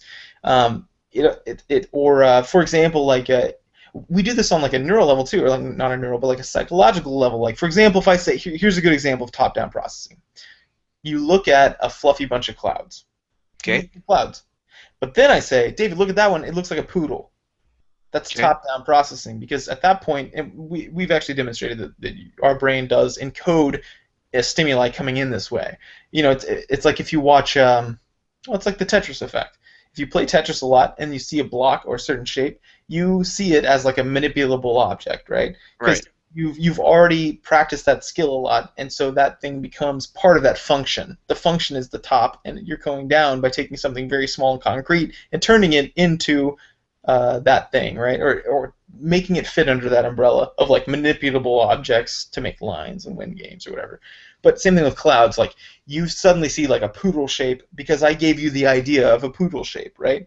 You Hmm. wouldn't have seen it otherwise. You might have seen like a. You would have been like, oh, I see a book or something, right? Right. The bottom-up processing would be things like where all you do is like you look at simple behaviors and then you move up from there. So that would be like more like deductive logic, where it's like no, this is inductive logic. Sorry, where you move from the small to the large, Hmm. where you're making a speculation at some point. So I'm saying like, um, yeah, like oh, I see, like I saw this duck which was black, therefore every duck is black. That's inductive logic. Like it's Seems not. sound.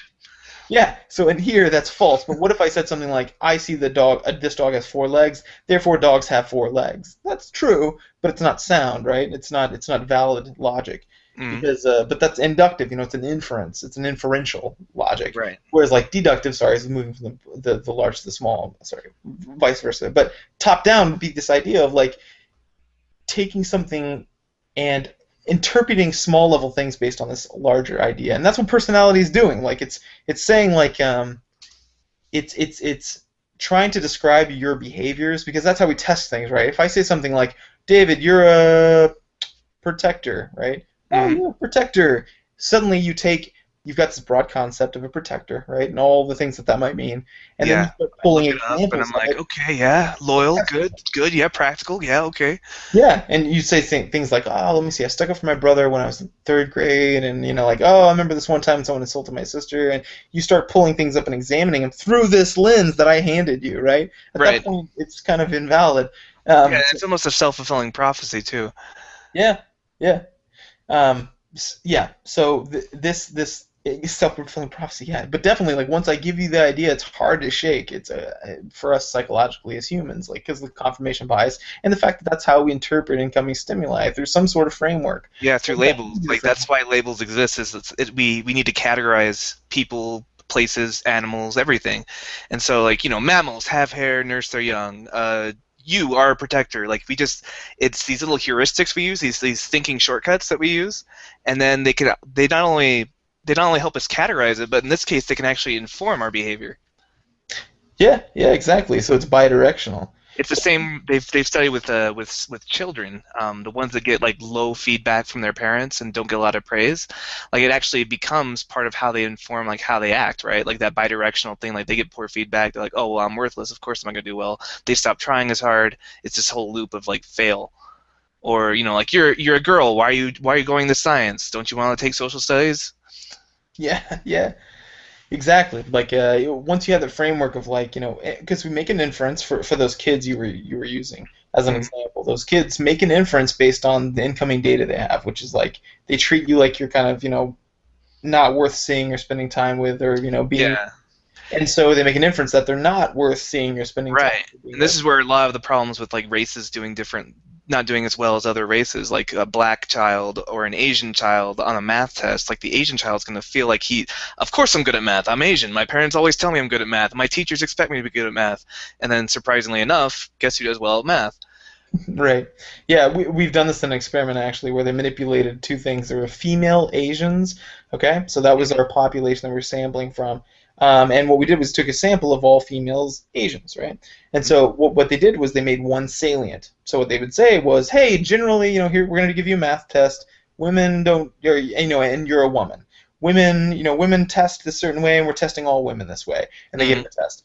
That next one they said, like, oh, it's same test, same task, same everything. Obviously, the only thing they manipulated was the instructions they gave. So the next one they said, like here you go. This is a test. We're testing all Asians. You guys are split up right now, and here you go. This is your test. This math test for you Asian group, right? And then Mm. they give it to them, right? And then guess which one did better, even though everything else was the same. Right. The ones who focused on their Asian identity and not on their female identity. Right, and it was the effect size is what would shock you, and I don't have it. Unfortunately, you gunned me there. I don't have it memorized, but it was I think it was moderate or something. It was very very large because I was like, holy! I expected a very small, like Yeah, like a 5% bump on grades. yeah, exactly. So like the difference between like a 92 and a 94, 95. Like Yeah. they consistently did that. That would be statistically significant, but Uh-huh. it wouldn't be, like a A effect huge size. thing. Right.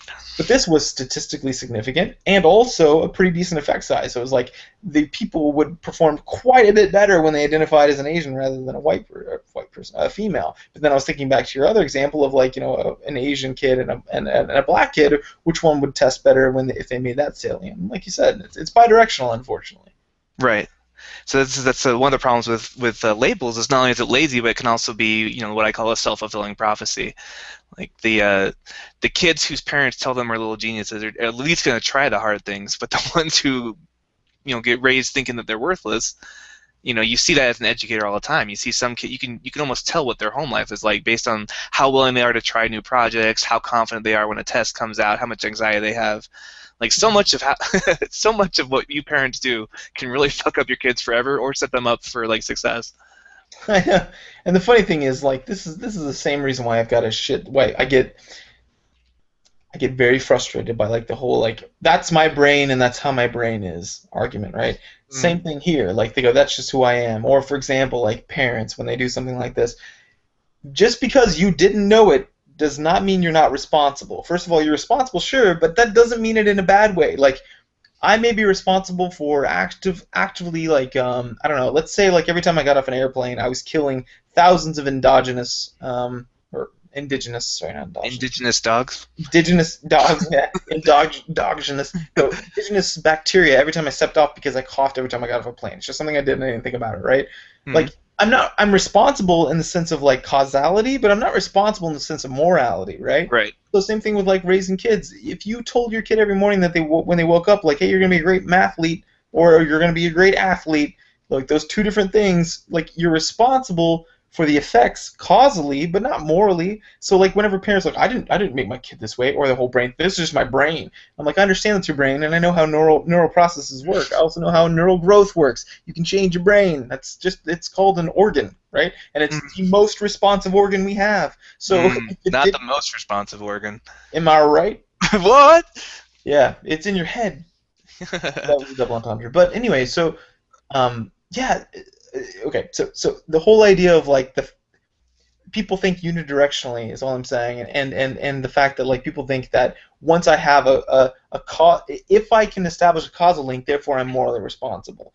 And I don't think that's the case. You didn't know, right? Right. So the same thing with these personality things, right? I guess in this sense, people think this is my personality, it's stable, and it informs my behaviors. Therefore, my behaviors aren't under my purview, basically. I can't control them because it's just who I am, right? And that's not the case. Like that's not how that works. If you manipulate one, because it automatically calls into question. If I manipulate this one, can my personality change, and vice versa? If I manipulate, not vice versa, but analogously, if I change, if I can change my behavior, does my brain change? Oh, there's no way, but it does, obviously. Oh So yeah. I Well, get, it reminds me a lot of in like, what's your blood type? oh, B negative because I'm pessimistic. Yeah, exactly. In Asia, they have this whole thing with South Korea, Japan, lots of places I've lived. They have these obsessions with blood type. Like everyone knows their blood type. It's like knowing if you're an Aries or a Pisces or a Cancer here, which is equally ridiculous. Like Yeah. everyone knows their blood type, which is a useful skill set to know. If you're in a hospital, you want to know what kind of blood transfusions you can get. But that's not why they know it. They know it because they think it's going to determine their personality. Oh, you're an O type. You should marry an AB type or whatever. I don't know what the types do. But it's the same thing where they have these like arbitrary kind of personality things that are so vague in general that you can fit them onto any personality really if you just think about it hard enough. If you squint and kind of tilt your head, you're like, oh, okay, yeah, I'm a no negative. But is it useful? No, I think it's actually helping to do what we were talking about, where it just kind of pushes people into these like behavior boxes Yeah. based on something as arbitrary as what kind of blood type you have, which really only affects what kind of blood transfusions you can give and receive.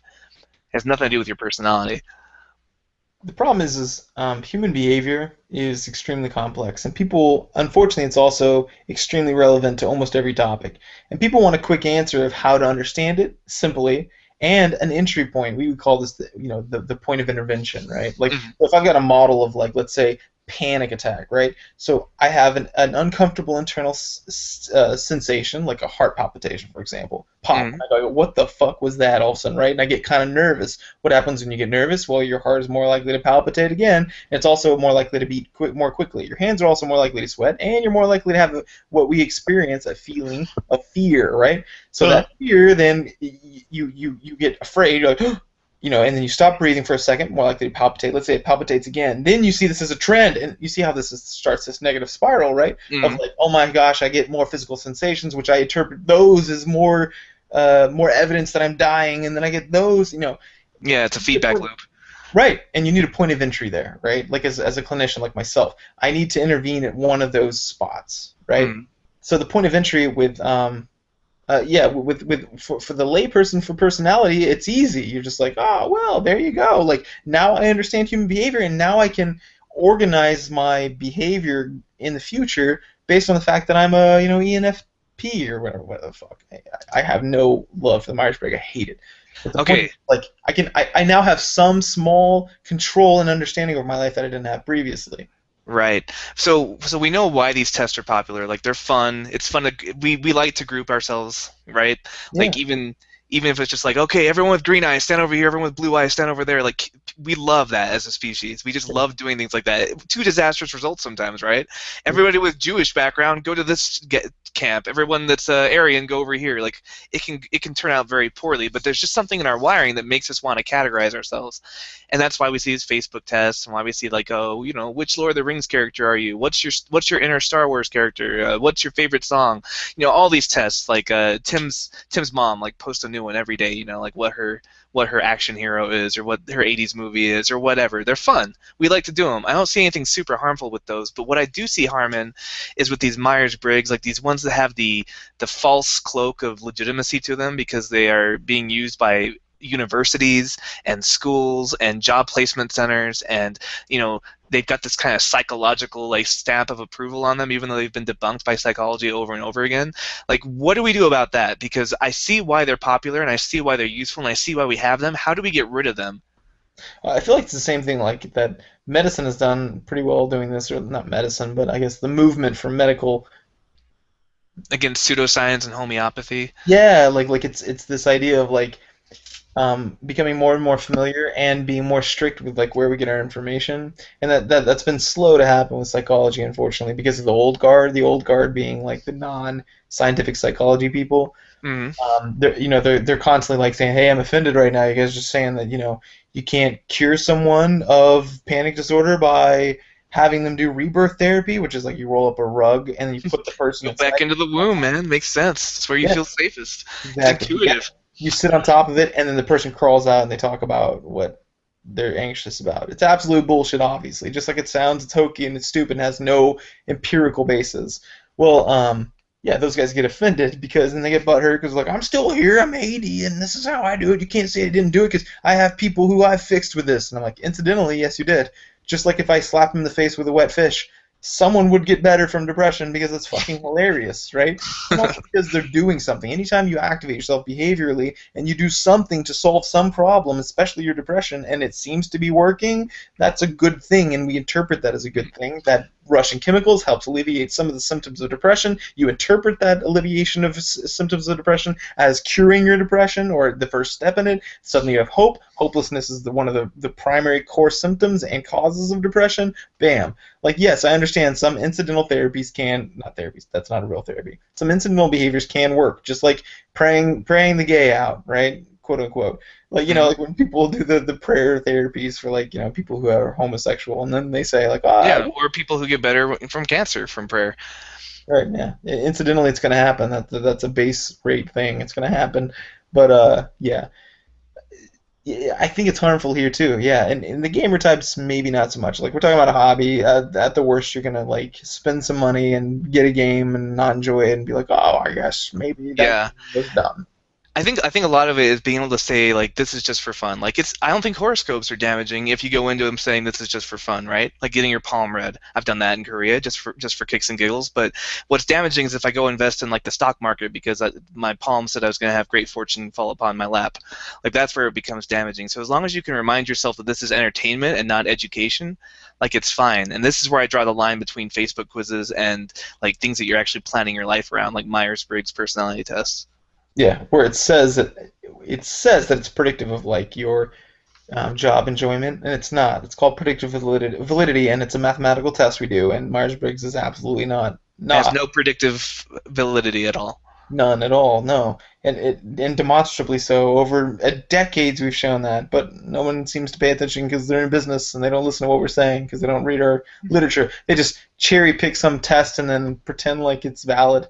I don't know, whatever. No, don't make me go off on that. The point is tests like this are fun. Like I'm totally behind them. Advantages and disadvantages. Advantages is they're fun. You can maybe learn a little something about yourself. You'll hear a bunch of cool horoscope things, like someone reading your palm about how you like to play Yeah. video games.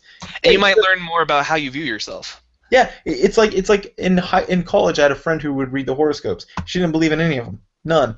But she found it fun, right? And I was like, Yeah. oh, as long as you realize what you're reading, that's fine. And I love those Myers-Briggs tests where it tells you like which Lord of the Rings character are you by the Myers-Briggs or which Marvel character, right? Because it's like, oh, I hope I get Spider-Man. I'm like, oh, I got Iron Man, or whatever. Or it's like, wait. Then I read Spider-Man. I'm like, I also kind of feel like Spider-Man sometimes, and then that's what got me thinking like, this is just horoscopes, isn't it? But it's still kind of fun, to see how you rank up with your friends, and should an AB type date an O type? I don't know. I dated an O type, and it went pretty well. Like they're fun, but you have to keep in the back of your head somewhere that you're just having fun. And I think every time we hear somebody throw out the Myers-Briggs thing, we're almost obligated to say, yes, that's just for fun, though. That's not really that predictive of anything, right? Right.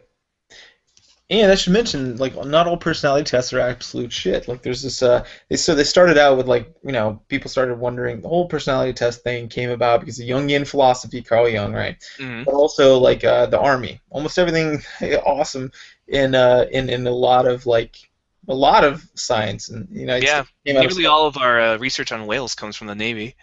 there you go. Bombs, psychology. Psychology was fitness for duty, right? In World War Mhm. One, they were like, "Hey, you guys do math and shit with humans," and these statisticians, psychologists were like, "Yeah, we do." And they're like, "Okay, can you make a test where you find out if these people are gonna go batshit crazy when I send them to the trenches for World War One?" Oh, they definitely will. No one can get out of World War One trenches without getting a little crazy. Yeah, yeah. Well, I mean, but you get some who do have resiliency. Like, in Iraq, there was those people who come back to the barracks and just be like, "That's cool." Like they could watch some kid get run over or something, like, who's hungry? Like there's some resiliency there. And there's other Yeah. ones who process it, a little more deeply, or not deeply, that's a weird word. A little more a little longer, and then Yeah. and it kind of bugs them, and it kind of sticks with them. So there's different types. So what they wanted was some kind of, delineative tool, something that can tell between these two. And so they made this, these people made the Army Alpha and the Beta. Alpha was just for people who could read, and then back then a lot of people couldn't read. It was like today in Mississippi, they were illiterate. It was the Army Beta. And anyway, the whole point is it was supposed to determine whether someone's fit for duty. It didn't work too well. But today there's actually some pretty decent ones, and they were made through empirical techniques. So what they do is they say, what are you looking for?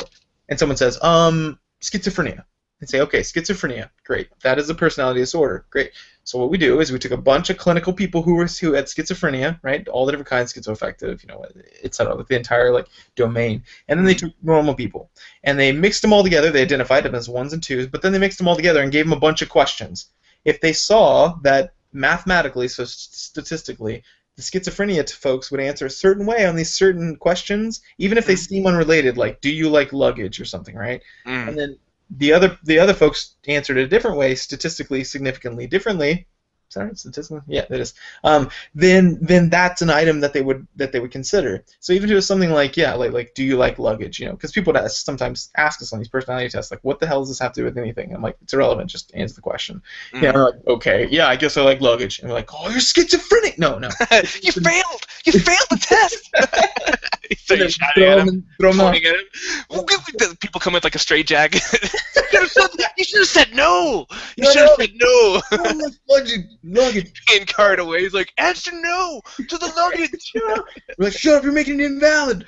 No, yeah, it's a collection of items, right? It's not just one. So right.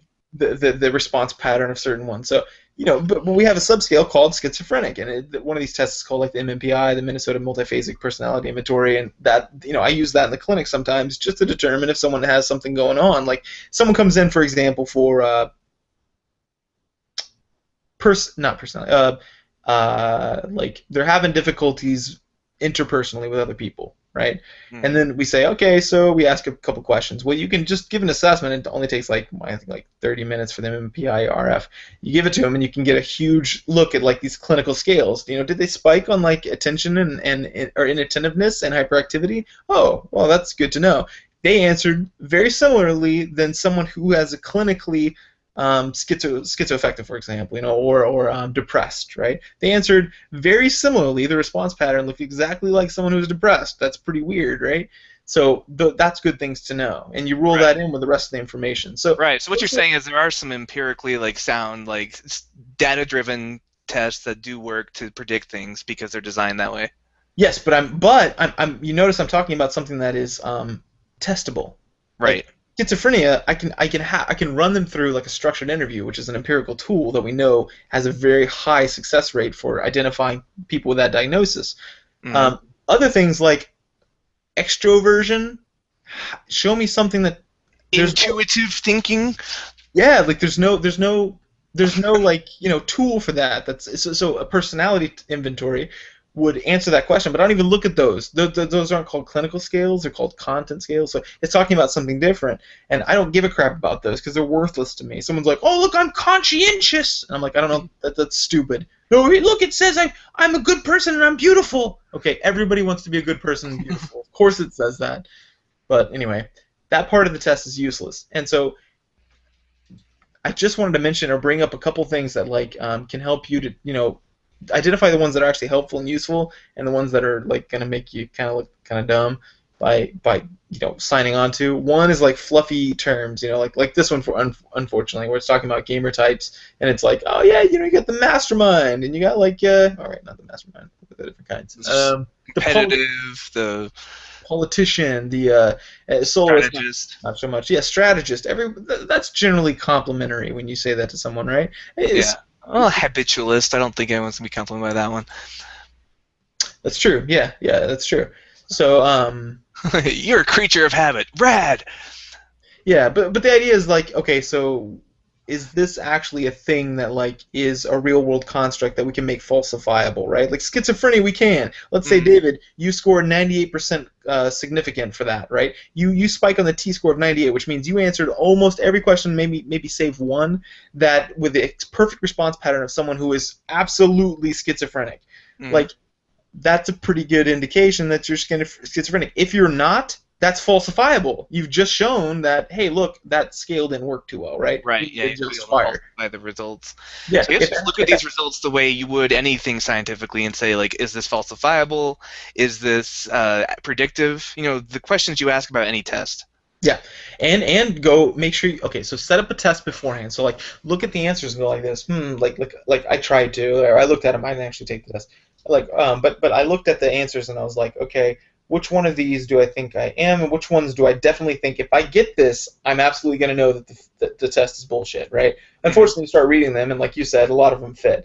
But I was still able to point out a couple where I was like, I am absolutely not that. But Right. then this is there's no questions involved. You just say what you think you are. So this isn't a great Well, modality. and that's kind of what they are at the end, right? Because it's self-report. It's like, are you an extrovert? And the question's like, do you like to go to parties? You're like, well, I'm an extrovert. Of course I do. And you hit the extrovert answer. Yeah. It's like the which X-Men are you test, and one of the questions is, I like to heal really fast. Healing is fun. You're like, oh, I'm Wolverine. I'm gonna choose that one. Yeah. Well, okay, so but self-report can include things like I like luggage, which seemingly have no indication that it has to do with schizophrenia, but Mm. it does, right? So that's still self-report. But I would call those inventories, or those items, I would call them self-intuition, like ideas of like, can you, like look into yourself, and do you like going to parties with friends? And you're like, yeah, like that's you're assessing something about yourself and then answering, right? That would be like self-intuitive self-report, right? Whereas like self-report would also just be like, how do you behave in public, or like an objective question, like what color shoes do you wear on Tuesdays? That's a self-report, but it's subjective, right? Right. Whereas the other one's subjective. But even then, like as long as it's empirically like derived, like it's made by like, and you can kind of tell because a lot of those will be kind of weird questions, Mhm. because you're like, why would someone answer like that? But it doesn't matter because they do. So yeah, and it's good because it's harder for people to fake those. I mean, because if you're trying to get an ADHD diagnosis and you're going down an inventory that's empirically derived and has, it sounds like it's almost like nothing to do with that. You're Yeah, it's hard to cheat like that. Where if the questions are like, I have trouble concentrating. Very much like exactly. me, not at all like me, somewhat like me. Yeah, exactly. Yeah, so I like those ones that have the sneaky questions like that. Plus, there's ones. This is what's great. This is what's awesome. There's some that are clinically significant in that they indicate that you're normal, but they sound like clinically significant, right? So it would say something like, Do you often get out of your chair in the middle of the day, right? Do you have a hard time sitting in a chair? That sounds like hyperactivity. So someone who's faking it would indicate yes. They would go, oh yeah, yeah, oh yeah, that's totally like me. But that someone who has an ADHD diagnosis indicates that no, that is not like me. They're like, no, not sitting in a chair so much, but I do fidget inside of it, right? So Yeah, those we have a whole scale of bunch of trap questions. bullshit. Yeah, there's like five bullshit scales basically, and they indicate like, like did they answer true 5 times in a row, for example, or do their patterns look like they're answering in some like sinusoidal wave, that kind of thing. Like we have mathematical ways to determine that. Also, we have those little items that can detect what we call malingering, or someone who's looking for a way out, right, or something simple. So anyway, that's the difference between a real personality test. I'm not saying all are bad, because that's the difference between a good one and then these kind of things, which are super fun, but absolutely not valid. All right, speaking of that, I have a question for you. Okay. Do you know Dr. Taylor Hartman? No. He is behind something called the Color Code. You ever heard of this? No. Hartman Personality Profile. This is really big out in BYU. He's like a semi. He's like a Mormon. He's pretty well known in psychology, which is why I thought you might have heard of him. Like he's pretty like well traveled and like he has a lot of books published and stuff. But it just kind of smells like bullshit to me, so I want to run this by you. He's got this Hartman personality profile that says everyone possesses one of four driving core motives, and he classifies them as colors. Red are motivated by power, blue by intimacy, white by peace, and yellow is motivated by fun. And so it's kind of like this personality test that breaks everyone down to colors, and then like all these books are about like the love colors, like red should date yellows or whatever. Okay. So like okay, so like the red, they're the power wielders. Their strengths are action-oriented, assertive, confident, decisive, determined, disciplined, independent leaders, logical, pragmatic. Their limitations, they have to be right. They're stubborn. They come across as harsh and critical, even when they don't mean to. They can be cheap. They prioritize work over personal relationships, like the type A kind of limitations. Blues, they are they're all about commitment. Their strengths are like they're enduring, they're ordered, they're steady. They love with passion. They're dependable. They're loyal. Their limitations are they are controlling. They're insecure. They're judgmental. Whites are they're all about avoiding confrontations. They're kind, considerate, patient, accepting, no egos, good at constructing thoughts that didn't exist before. But their limitations are they don't commonly share what they're feeling, understanding, or seeing. They avoid conflict at all costs. They're unwilling to set goals. They're self-deprecating. And then the yellows, these are the Michelangelos. They're the fun lovers. They're enthusiastic, persuasive, spontaneous. Their limitations, they develop friendships with ease, but can be very self-centered. They don't form meaningful relationships very easily. They have a lot of friends, but superficial, and they have trouble focusing on business. So, anyway, it's received some criticism because the criterion are likely self-fulfilling to an extent, like I've said before about other personality tests, and there's been no peer-reviewed double-blind studies of the psychometric value of this test. So I was just wondering if you'd heard of it or if you had any thoughts about this Dr. Hartman's color codes. No, I've never heard of it, but that's not a good sign because we went through all the really good ones. So, yeah, I've never heard of it. I have to look at it, obviously, the psychometric properties, but typically that's not a good sign if I never heard of it in our class. So, that's weird, dude. Man, I've run across a little over 100 probably assessments, kind of assessments, all the way from like a shit one like the Rorschach, which has no real properties, all the way But to cool hero, you gotta give him that. but a cool hero, up to like like the absolutely like super empirical ones like the Woodcock Johnson or the WACE, for example, like Mm-hmm. these IQ tests, which are like extremely reliably invalid. So we've ran the gamut there. You'd think that the color one would have come up, but it didn't. And I've taken this, and what it does is sometimes it will actually give you two colors. Like I got yellow red. Like you're, and I was like, well, that's half of all human characteristics now. Like there's only 4, and I got 2 of them, so I guess I'm an orange. An orange. Yeah, I don't like that. I can't make any assumptions yet or I guess any conclusions yet. But I made an assumption that I don't like it, but or that it's bad. But yeah, I mean, I assume that that's a bad sign, especially because it sounds really flowery. Anytime you hear that, that's not a good sign. 'Cause Yeah, how I do mean you fall for that? it's obviously like for a general like pop psychology audience, but I was just wondering, if you'd come across it before in your personality test studies, because it's like I said, it's huge out west. Like at BYU, they eat this book up. No, I hadn't heard of it, but yeah, that's probably shit then. Um, yeah, but yeah, so gamer types. There are definitely gamer types. There are definitely like What is your gamer type? God, I don't know. Many of these, like, it depends on the game, or it depends on what mood I'm in. We had a conversation on Facebook about this. Like, somebody said, "What kind of games get you out of a bad mood?" And I was like, "Well, it depends on what kind of bad mood, and it depends on, yeah, what I'm looking for." So, Yeah, same here. I'm kind of a socialite, collectivist, strategist, politician. very common. Yes. Yes. I just listed, half of them, which is kind of what these tests do for me. It's just Yeah. depending on where I'm at when I take it and which one I edge towards.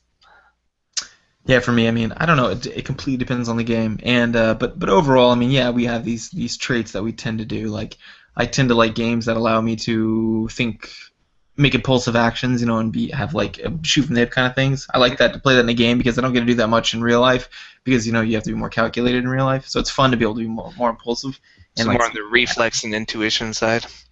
yeah, but then there's times where I hate that, like on Wolf Among Us, where it gets the timer. It gives me tons of anxiety. I'm like, oh wait, I didn't want to say that. Just come back. It just depends. Like context, obviously, is a huge indicator, and the fact that it's so varied like that allows these Barnum statements or these overgeneralized statements to apply and stick somewhere in your life. And then Right. because of confirmation bias, you think, oh yeah, that's definitely me then. So, so gamer types. I mean, as far as like what people probably expected to hear.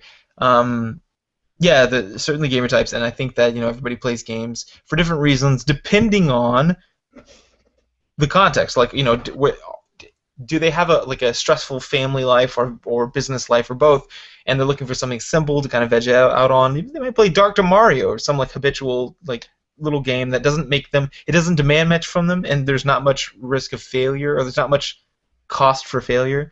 Yeah. Versus like someone who might not have anything going on and they want to play like an RPG and like have like real world tough problems or whatever. I don't know, more complex decision making and more like roguelike where if you die, yeah, like it's a huge time investment. So that Yeah, wouldn't feel I think context is way more important than personality in these kinds of things. Right. Yeah. or innate. Anything innate in the person it seems like it gets edged out by context. Exactly. Yeah. Like, what is the stimulus response relationship there? That's a behavioral question, and I think that's much more pertinent for this than like a personality type, which who cares? First of all, it's not stable, and second of all, it's not particularly predictive, and third of all, it varies depending on the context. Like, is it early morning, or did I just show you a warm and fuzzy movie, and you're more likely to say something pro-social versus something like a divisive movie where like you have to make hard decisions and cut people out and make these stone cold kind of and it deifies those sorts of ideas, then yeah, you're more likely to make cold hard decisions at that point and say like, I'm actually pretty good with cutting people out. I'm not going to be white at all. I'm going to be red. So it just depends on what you just previously kind of experienced. For sure. Yeah, I guess it gets down to it. My personality type is awesome, and I'm sticking to it. Yeah, exactly. How do you falsify that? Yeah. So I know we're gonna make this one a little bit shorter this time. Yeah. So we'll probably cut it off there. Yeah. Why not? Let's move on to the feedback section. Okay. So feedback.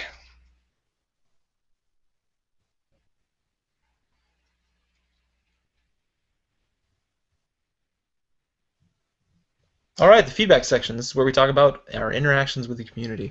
All right. First of all, I think it's time for another question of the week. So anyone that's on our Facebook group, which can be found at facebook.com/groups/ Game Theory Podcast? I believe so. I'm going to check it right now. Game Theory Podcast. We have 3 different social sites, and they're all slightly different, unfortunately, because each one has a weird, like, it was like, oh, that was taken, but this one wasn't, so we couldn't get them all in the same one. But yeah, it is Game Theory Podcast. Right. So go to facebook.com/groups/Game Theory Podcast to participate in our listener survey. I want to know, what's your gamer type of the 8 we listed today? I'll list them out again on the survey. And if you want to throw in some bonus information, like your horoscope type or your blood type or your Myers-Briggs personality type, for funsies, you can throw that in there too. What kind of superhero you are? Yeah.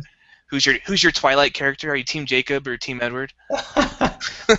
Via a test, don't just willy-nilly answer. Yeah, don't choose that without taking a test. You gotta make sure that's legit. Oh my gosh, and maybe a bonus point for whoever can find the most absurd test online. Yeah, the most absurd BuzzFeed. Yeah. Also, come check us out on Twitter, twitter.com/GameTheoryPod. Again, podcast was taken, unfortunately. But, so come check that out. I haven't posted a whole lot recently. Like I said, my computer blew up. So I've been crazy busy because the semester's about to start, and I'm got stuck in a manager position like a couple different places, crazily. That sucks unless you're red, then you'll thrive. Oh, then I would thrive, exactly. But I'm setting up everyone in their job and getting them all trained up. It's just it's been sucking a lot of my time. So typically I like to put things up there that are interesting. So check it out. No new emails today, but if you have any questions or comments, or you want to call us to task for getting something wrong, which we do sometimes, then you can contact us at the Game Theory Podcast, one word, the Game Theory Podcast @gmail.com. Yeah, send all your questions, comments, or feedback there, and we get back to those every week pretty diligently. So, love to hear it. So we got a listener suggestion. Actually, we did get a little feedback today. We got a listener suggestion. Okay. I'm pulling that up now. And it has to do with iTunes ratings. So if you haven't done that yet, rate us on iTunes. It's the patriotic thing to do. Otherwise, you hate America. Unless you're not American, then you hate your country of origin, whatever it may be. Yeah. So here's the message I got. It says, was thinking about some things. This comes from Joseph. He says, what if you announce a kind of drawing for those who provide new ratings between now and whenever, and whoever wins can maybe be a guest host and maybe get to pick the topic of that episode? Oh, yeah, that'd be cool. Of course, those people would probably be long-time listeners. Who might have already. But, we might just say, like, if you've already reviewed us, you're automatically in the drawing. Yeah, we did one of those earlier, and it gave out Arkham City. Arkham City, yeah. Yeah, Arkham City. Or Arkham Origins. One of the Arkhams. One of the two, yeah. So, and it was good. Everybody did pretty well, and then we gave it away, and that was a lot of fun. I think they enjoyed that. So yeah, we'll look forward to that. See what we can't tie to that would make it enticing enough to have someone leave a review. And he also suggests that somebody that we solicit third-party intros, promos, etc., like other podcasts will sometimes do, where it's like, "I'm so and so, and I'm listening to the Game Theory podcast. So should you." Those little bumpers that That'd be radio cool. shows do. So yeah, we will definitely accept those. You can email them to us as sound files, like MP3s, I guess, and we will put them in. You will hear your voice on the air. Yeah. And bonus if you make it funny or, I don't know, awesome. Like sweet, like intro music. So. Yeah, stop making us do the intros. We got so much else to do. Exactly. But great. So next episode, what are we doing? We've got a few different options. We've been tossing around the horror one, cosplay one, etc. Yeah, and that will be our year mark. It'll mark 1 year since we started the show. Oh man. Okay, so we should make it big. We'll think about that. I don't know if we've decided yet. Yeah, stay tuned. We'll iron that out as we do. As you can tell by Jeremiah's fatigued voice, we just have not had the energy to plan it yet, but we will. Yes, soon. But until then, thanks for joining us. That was pretty awesome. We still don't have a sweet sign-out moniker. The old one was pretty lame. So last time we made it just awkward, which is kind of hilarious. Maybe we should let the contest winners pick our sign-out monikers. Yeah, that'd be pretty awesome. Unless they abuse that. I'm Jeremiah, and I love penis. No, I hate saying that every week. You have to, though. They won the contest. Yeah. So, but I guess then, until then, thanks for listening, and thanks for knowing yourself. Yeah, that's what I was going to say. So, continue to know yourself. See you next week. Bye.